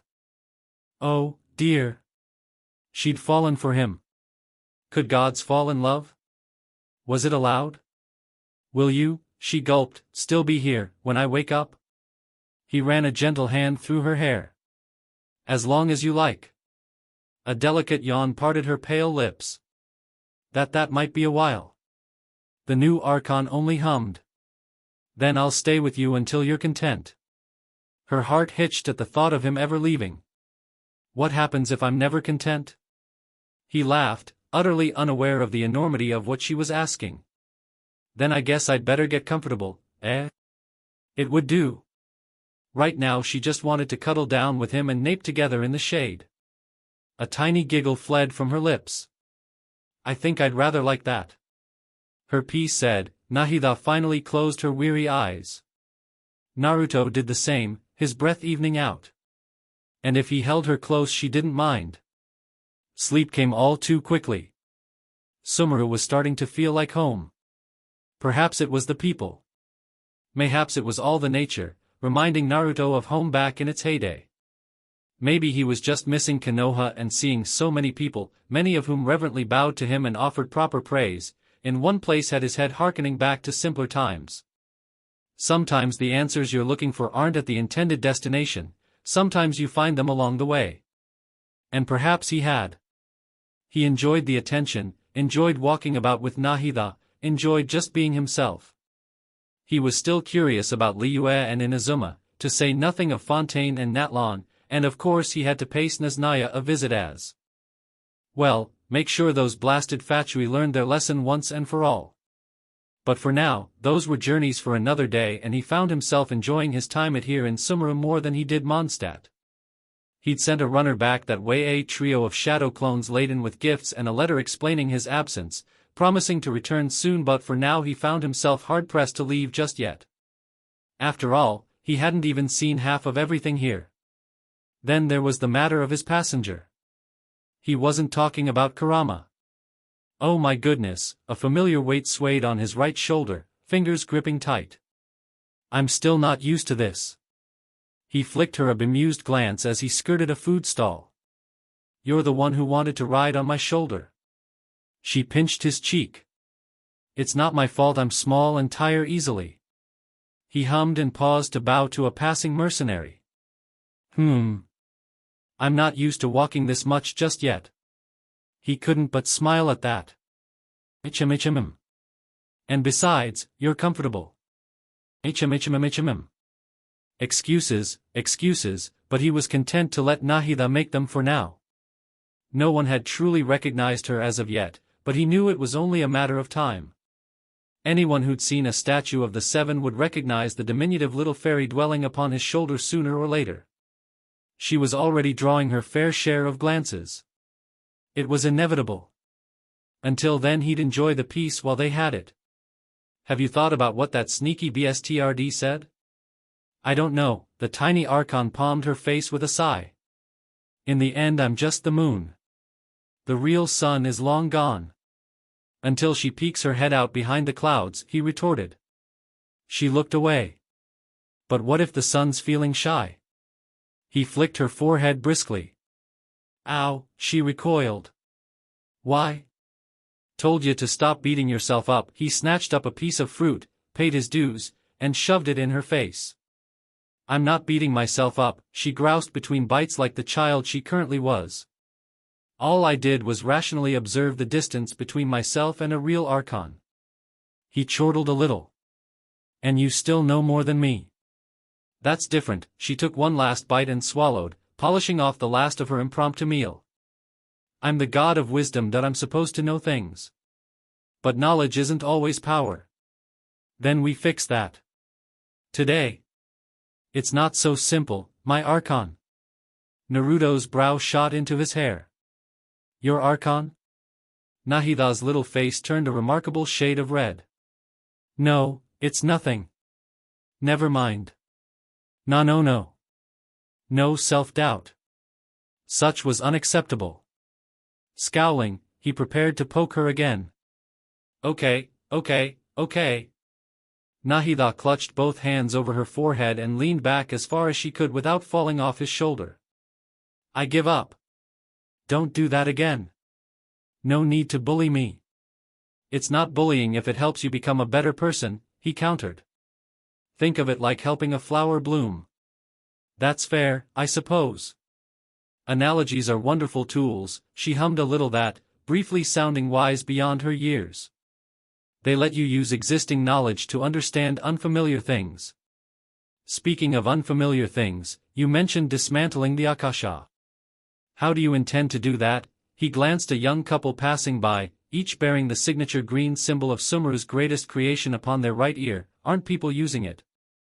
My Akasha, she amended with a quick cough when raised 2 fingers, relies on the power of a gnosis to operate, as it is the manifestation of the god of wisdom's power. It amused him greatly to see just how quickly she warmed to the subject. It compiles the wisdom of the entire populace, and it grants knowledge to the people at the cost of their dreams. That's dangerous itself, but what really concerns me is that it can clearly be abused by. Excuse me. An unfamiliar voice called out. Might I have a moment of your time? Naruto paused, momentarily taken aback. Did you hear something? Lesser Lord Kusanali. Here. Over here. Nahida's left ear twitched as she searched for the source of the voice. Who is that? She sounds familiar. Whomever she was, she'd caught sight of them now. A young woman wearing robes of white and violet raced their way. He had time enough to take in chocolate hair curious tiara she was wearing, their dough brown eyes and bandaged hands, then she was upon them, all but thrusting her face up at him. No, not at him, he realized. She only had eyes for the girl sitting on his shoulder. He leaned back, somewhat baffled. Excuse me, the stranger babbled at Nahida, but might you be Lesser Lord Kusanali? Naruto nearly guffawed. He'd snapped into sage mode on instinct, but there was no need for it, she wasn't a threat whatsoever. The Archons exchanged a bemused glance between themselves, but it was ultimately the smaller of the two who found her voice first. How did you know? I knew it. The young woman clasped her bandaged hands and absolutely squealed at that. It was a surprisingly childish sound and did much to endear her to him. After everything you've done for me, I'd never forget your voice, not in 1,000 years. Well, I'm honored you recognize my voice. My lady, please. Yet another voice interjected before she could finish, slow down. I told you not to run. Oh dear, wherever are my manners? Said Lady bent at the knee to sketch a somewhat clumsy curtsy before them. I'm Dunyarzad and this is, she pivoted to the stranger rapidly approaching her flank, is my dear friend and bodyguard, Dihaya. Don't mind her. She can be a touch overprotective sometimes. Naruto flicked a brief glance over the girl's shoulder. Well, this bodyguard certainly looked fierce enough to play that part, especially with that wild hair and crazy getup. Her eyes were a piercing shade of blue not unlike his own, yet they housed an odd golden cat-like pupil within. Clearly not normal. The eremite mercenary flicked him a quick glance, eyeing him up, and he noticed something else. 2 somethings really, twitching atop her head. Huh. Cat ears. That's new. Nice eyes. Right back at you, she planted a fist on her peach, considering him, then rallied to face Dunyarzad anew.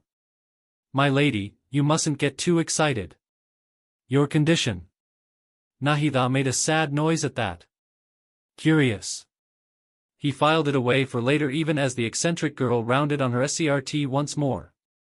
Forgive me, I know better than to think my body would handle it, quick as a flash, she pivoted to face her goddess again. Are you here for the Sabzaras festival? It's still a week away, so we're not quite ready yet, but we'd be most honored to have you. Nahida perked up. Is it that time already? Festival what now? His companion's face turned an amusing shade of pink. It's well, I suppose you could say it's my birthday. His eyes lit up. Oh ho? She flailed her hands athim. I don't need any presents. Too late, he crooned back. I've already got one in mind. Kurama heaved a knowing sigh in his head. I'll make the preparations. Nahida whined a little, but didn't argue. Heh. She really was too easy to tease like this. Begging your pardon, Dunyarzad temporized, noticing him at last, but who might this be? Well, he's that is to say. Impossibly, Nahida turned pinker still, her entire body seemed to burn for a moment before she finally brought herself under control. I suppose you could call him my knight. She declared with a snap of his fingers, dimpling despite his indignant squawk. That's what he is to me. Oi, he conjured a green gale to tickle her face. I ain't a knight. I'm a ninja. There's a difference. Ninja, then, she corrected, blowing a raspberry at him. Is that better? It is. I fought a lot of people to get this title, thank you very much. Meh, makes sense. Jiraiya shrugged a shoulder. She's a goddess. Course she has someone watching over her. Dunyarzad considered him for a long moment. Not just someone. Oh, her eyes widened, gaze flicking to the still fading element, noting no sign of a vision on his body. You're the Lord of Anemo, aren't you? He near choked on that infernal title. Even now his reputation persisted, it seemed. How did you? Nahida hid a giggle behind her hand. Word of your deeds spread quickly, it seems. Naruto had something to say to that, he would have. Had Dunyarzad not coughed? He felt something pulse within her in that moment. His gaze fastened on her bandaged hands. Let me see your arms. Oh no, she waved him down. It's just Eliezer. I was born like this, it's quite alright now. Naruto felt his temper spark at that. How could it not? Who let themselves be sick like this? Who decided that? Let me see. It's fine, she dodged back with a laugh. It was strained, even to his ears, the laugh someone who didn't want to dwell on their own impending demise. I'm well, her smile faltered a little, her facade slipping before she managed to mstr herself. I came to terms with it a long time ago. Naruto flicked an anxious glance toward Nahida, concern swelling in his heart. Can you help her? Jiraiya was watching them like a hawk, speaking not a word. I wish I could. Nahida gave him and the eremite a long, mournful look. As things are right now, Dunyarzad is just a small bird in the sky about to lose her last feathers. All I can do is raise a gale to delay her fall. But you've done the impossible before, haven't you? It was all the encouragement he needed. Hand. Dunya dithered. Really? Naruto tapped a foot and stared at her. Hand. She gulped, obeying like the child she no longer was. He gripped her fingers in his, folding her fingers backward. Blue eyes snapped into baleful golden slits. And her world changed. Jiraiya blinked. She blinked hard. Once, twice, thrice, now. To her, there was nothing more appealing than being able to meet and speak with others. To see her precious Dendro Archon at last, to meet her face to face, not to mention the Anemo Archon himself, she felt truly blessed. This was a memory she would carry to her grave. Were it not for Lesser Lord Kusanali, she never would have been brave, never taken that first step into the world so long ago in search of knowledge. There would always be frustrations in life, she knew, but the point of living was not to leave any regrets. And she didn't have any, really. She hadn't thought so, not in the least, no siree, not at all. Not until here and now, this very moment. Because you see, it was gone. The blazing light of the Anemo Archon entered her body, it tingled, and the numbness in her hands faded away, replaced by pins and needles. She could feel the Eliezer within her, just as always, but now she could feel something else. A warm and gentle heat spread from the soles of her feet right up to her very ears. It was a rather pleasant sensation, enough to heat her cheeks and make her toes curl. With it came energy. Her eyes fluttered in a rapid blink as a sudden jolt of awareness coursed through her, as though she'd been half asleep all this time and only now awakened. And then the connection was broken. Naruto stepped back, panting softly, sweat beading upon his brow. All right, that took more energy than I thought it would. Dunyarzad looked down and followed his gaze. Bandages slipped from her arms, revealing perfect, unblemished skin. He'd healed her. Just reached inside her bad thoughts, not high thoughts, and purged her of the poison that had tormented her since she was small. She didn't have the words to express her relief, couldn't stop herself now as tears tumbled down her cheeks. Wait. There was something else. She felt a curious weight in her right hand. When she opened her closed palm, she found a green, glittering jewel within her grasp. A gasp swept out of her and she found herself clutching it close despite herself. She knew what it was, of course, she'd seen them on the coats of travelers, the belts of brave warriors, even witnessed them worn as earrings once. So many colors. So many possibilities. So many paths. And this was hers because she knew exactly what she was holding. This it was a dendrovision. Oh. The Anemo Archon seemed surprised. Where did that come from? Nahida smiled impishly. Secret. Healed and given a vision, in one fell swoop. Dunyarzad crumpled to her knees and wept like a little girl. It was too much to hope things would be simple after that. Having narrowly managed to fend off Dunyarzad's tearful thanks and Nahida's delighted laughter, he'd let his feet carry him for a time. Dihaiha had taken her mstrs to a bench, the better to let her rest, which gave him and his fellow Archon time to scarper and fend of unwanted questions, of which he was sure there would be many. In short, they bolted deeper into the city, losing themselves in the preparations for the festival. Alas, it was here then he ran into another speed bump, as it were. Really, what followed wasn't his fault. Not at all. Near a rather grand-looking stage, they encountered a young woman with brilliant scarlet tresses clad in the garments of a dancer being ranted at by another, a young sprite of a girl with bright eyes, tan skin and darkened hair, a crown of golden leaves set atop her head. Clad in blue and white robes, fists planted on her peach, she was the very picture of aggravation and indignation. She certainly sounded angry enough. Absolutely unacceptable, she snarled at the redhead.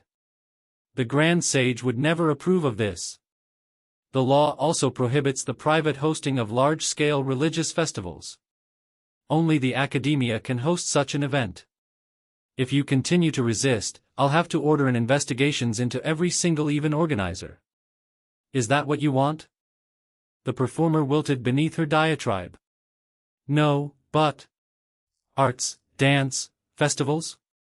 Aren't you ashamed of pursuing such frivolous and meaningless activities in this land of knowledge and reason? Ugh, he could just imagine a certain dead sage saying those words. Who did this girl think she was? Our Archon created the utopia that is this city for all scholars who sought validity and verity and truth, while like you wish to defile it. That's not true at all. The redhead rallied, impressing him mightily with her bravery. I believe that our Archon never rejected the arts, even the goddess of flowers dedicated a dance to her. Nonsense. Either this dour researcher was putting on an act or she truly believed the drivel she was spouting. He suspected it was the former. With your lack of intellectual credentials you're not qualified to debate with me, much less one of the sages. What you should be doing is finding workers to tear down this ridiculous eyesore before the Grand Sage becomes aware. Enough was enough. Aware of what? Naruto stepped in and slung an arm over her shoulders, grinning fit to burst. If you're worried about that old coot, don't be. I killed him and fed his remains to Kurama. That's why you haven't been able to find him. Don't remind me. He tasted foul. The scholar's face went white as a sheet. What?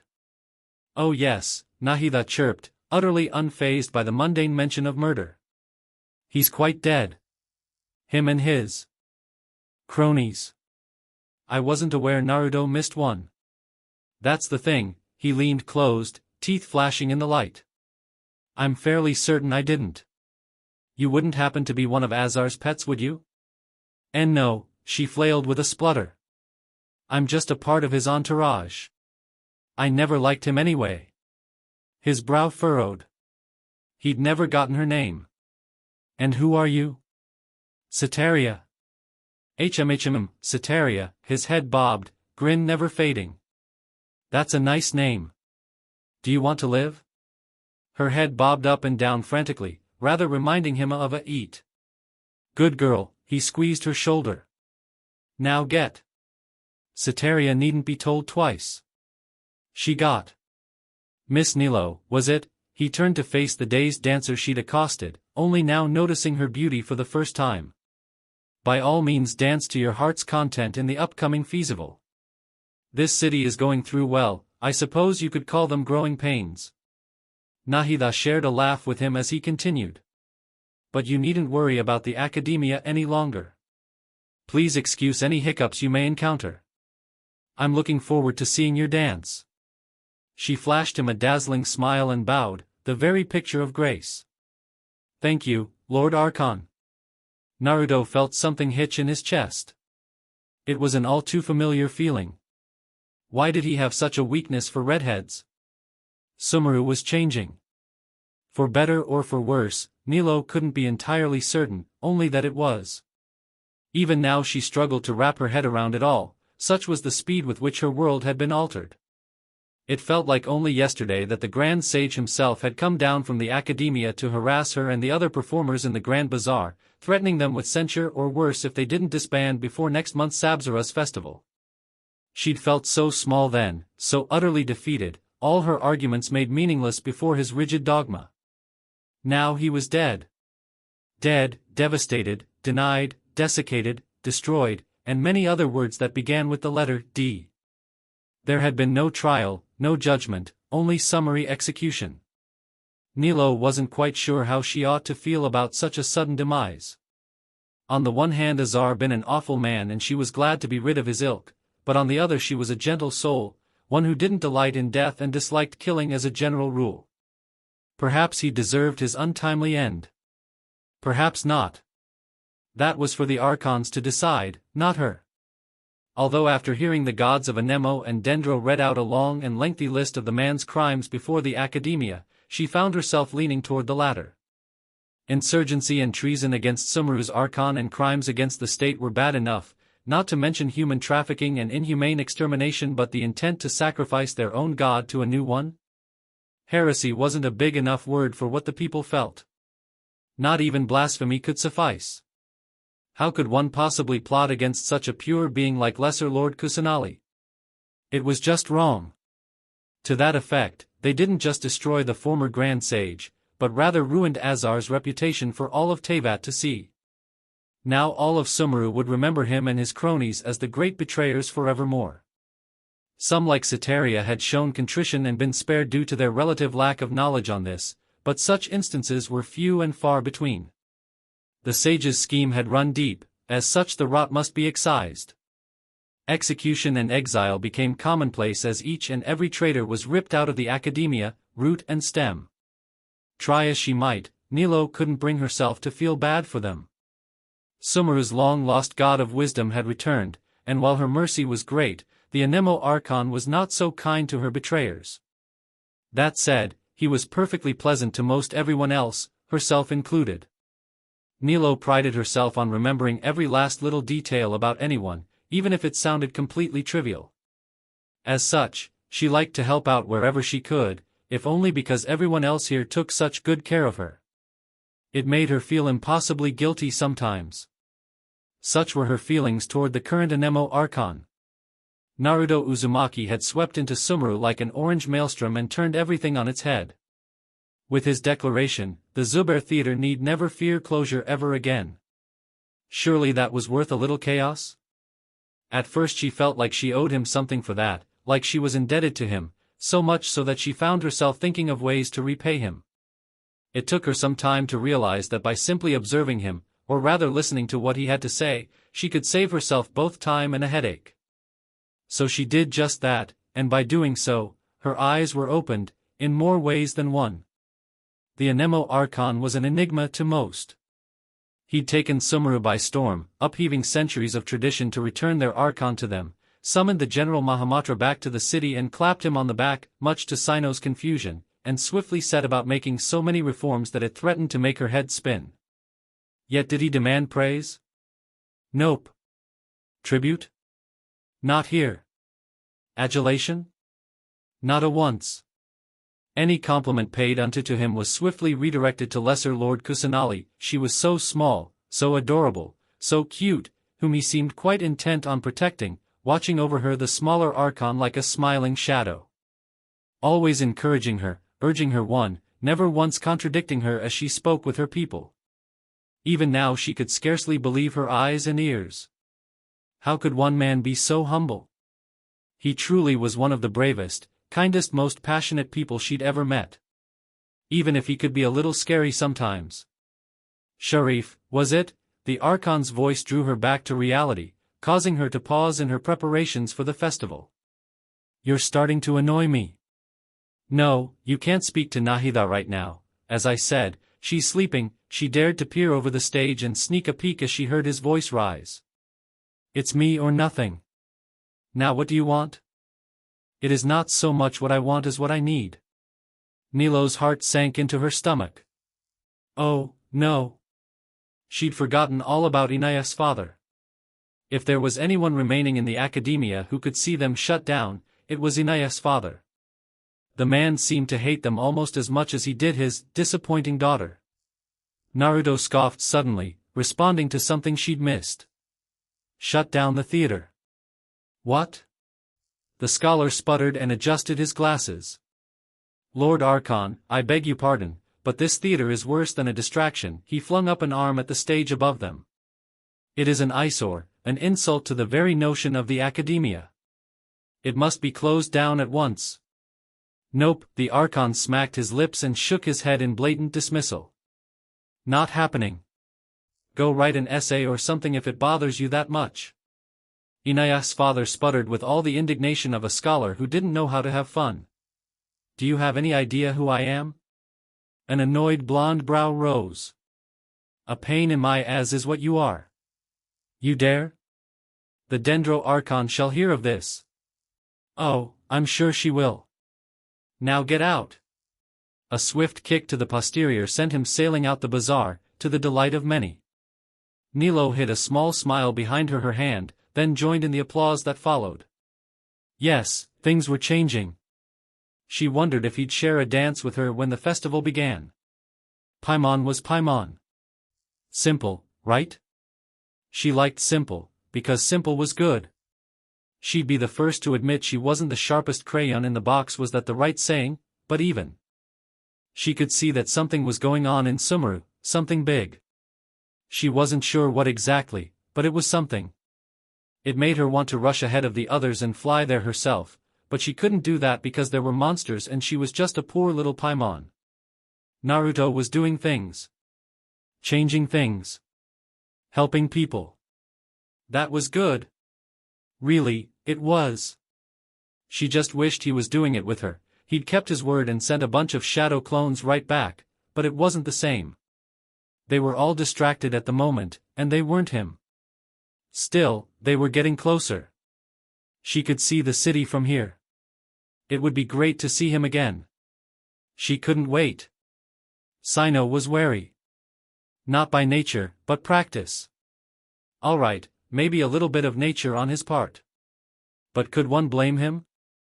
As General Mahamatra, it was his solemn and sacred duty to discipline those who broke the tenets of the academia.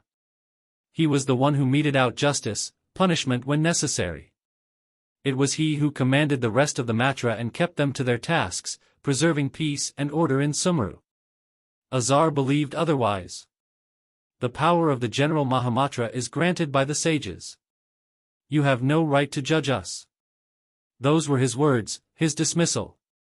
Sino had realized then, that to the Grand Sage, the Matra were nothing more than tools, weapons which the sages used to assert and maintain their control over knowledge. The vows that they took, the principles that they strove to uphold, they were meaningless to the academia of today. With that in mind he had fled, believing it wise to hide and take the investigation into his own hands before the sages took action against him. In hindsight, he'd thought it a sound idea at the time, that this way, they would no longer see or predict his actions. He had sworn never to give up on his work, that there was no need for someone else to give him power or authority. Once he found the truth, he would administer judgment and justice by his own name and bring both crashing down on the Grand Sage's head.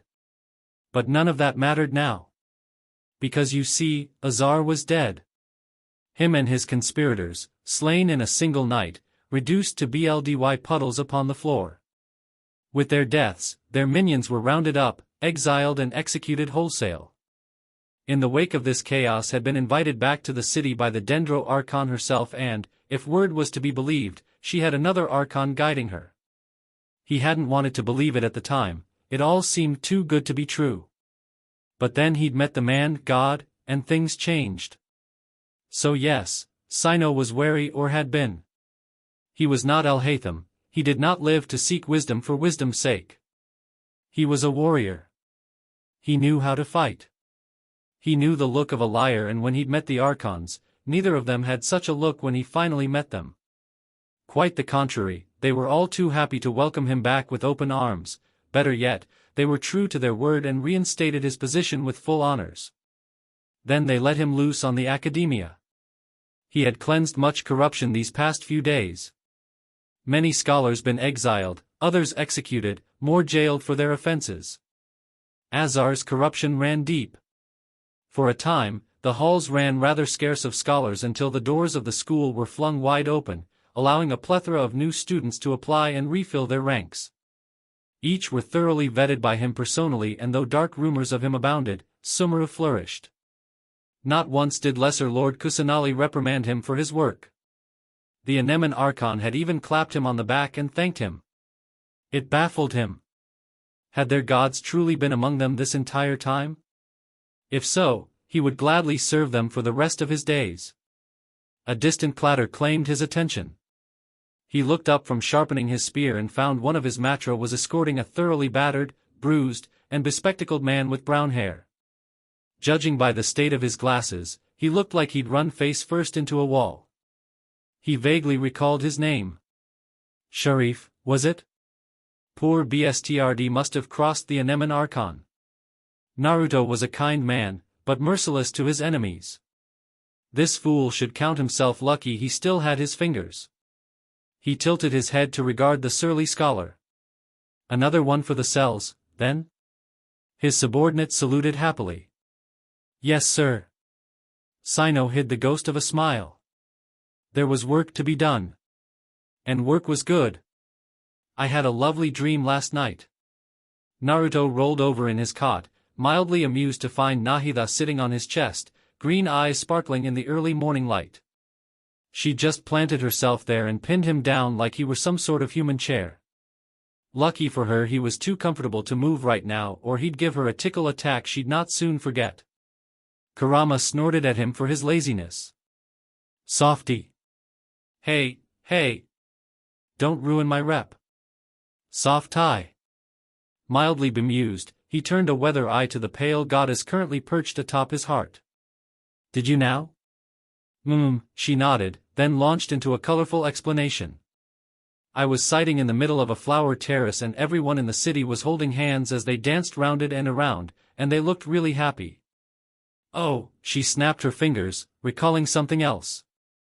I got to sit on a gigantic flower carriage really high above the ground while the Night of Flowers threw Yalda candies to the children. And you were there, too. You were wearing a mask for some reason. This was how it should be, a joyous time when everyone got together to celebrate her coming birthday. He snorted a little at that. Strange dream. Looking forward to the festival, are we? I am, she bounced one atop his chest, drawing a grunt from him. The connection between the two of us is frankly amazing. It's like flora and the fence it grows upon. A pause followed, and he knew at once that she was up to something again. Although you've helped me with lots, there's still one thing I hope you can assist me with.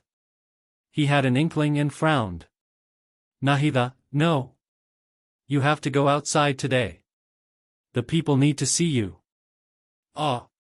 She drooped atop him like a wilting flower, then tried to rally. But if everyone sees me they'll all be quiet and stiff. What if I end up scaring them and ruin this wonderful feast? That's the last thing I want. She latched onto his shirt in a fit of panic. You have to go with me. That was not what he expected. Eh? She wasn't letting go, was she? This might be a problem. Don't blame me, Nahida giggled merrily, not relenting for a moment. The flora also climbs up the fence to get closer to the sky. You and your analogies. He tried to sit up, only for her to latch onto his shoulders instead. Let me go. She buried her head in his chest with a happy hum, forcing him back down. Never.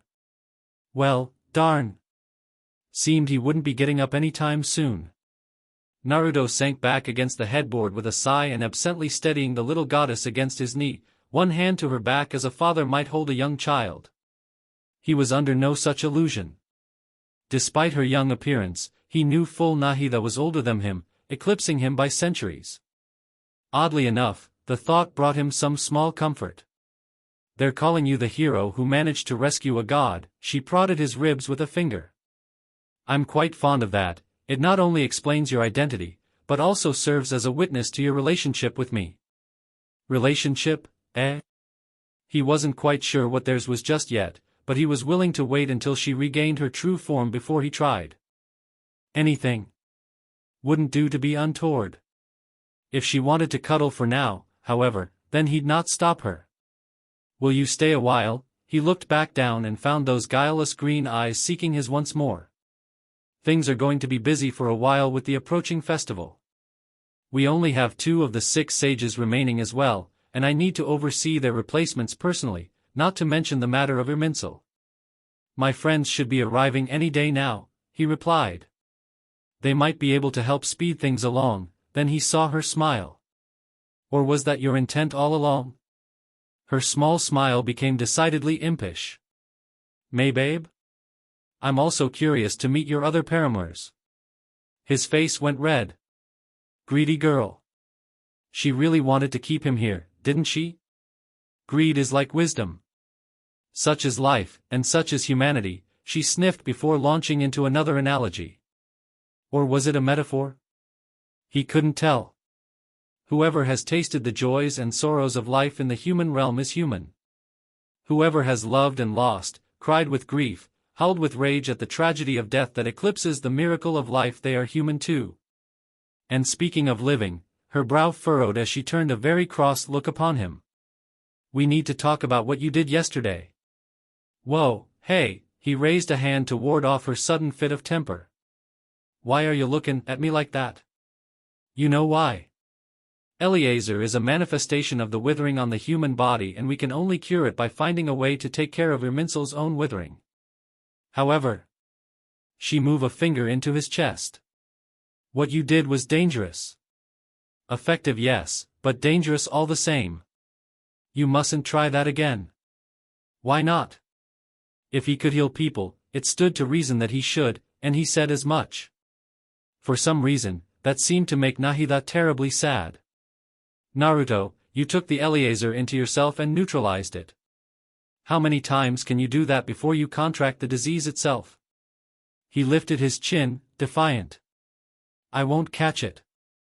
You say that now, but how can you be sure? She pressed a hand to his collarbone, just above his beating heart. Ignoring this would be ignoring the safety of my people for my own selfish goals. How is that any different from what the sages were doing?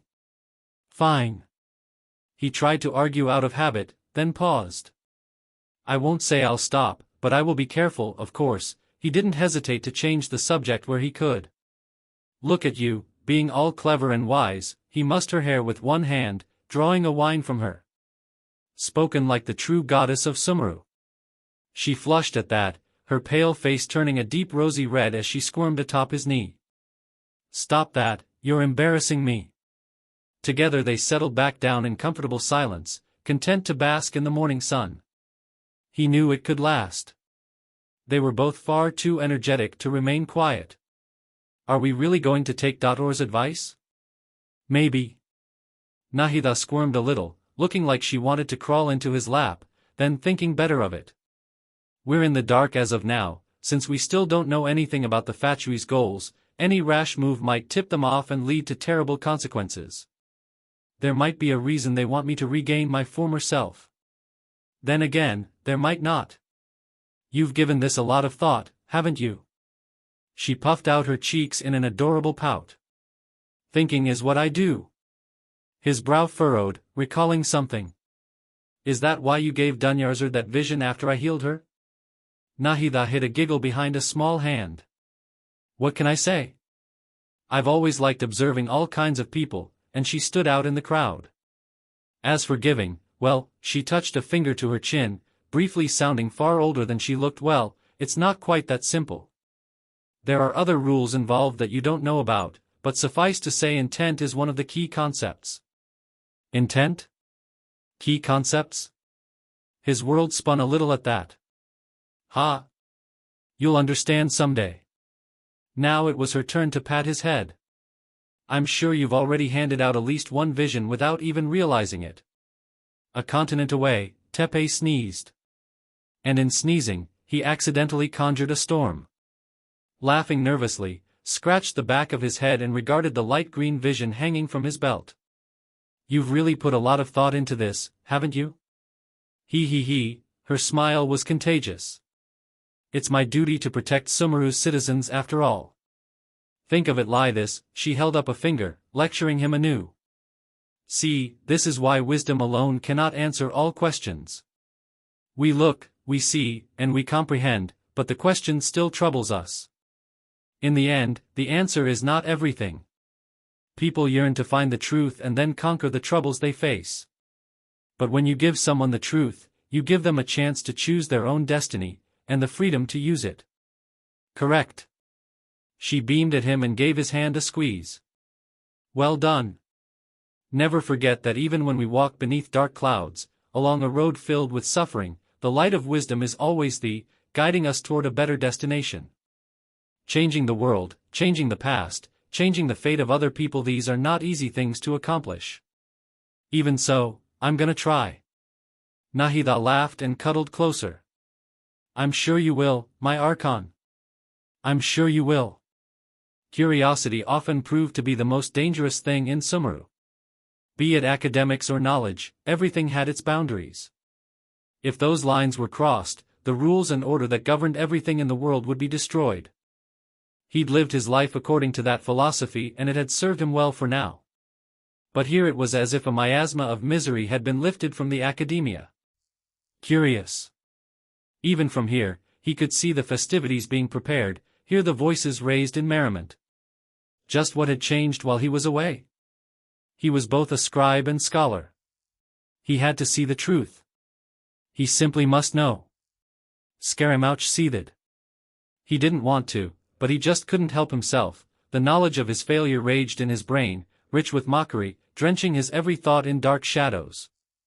He gnashed his teeth and clenched his fists, dug his heels into the ground, and resisted the urge to rage. It was so tempting to snarl and shout and scream, but he mustn't. He mustn't, no matter how tempting it might be.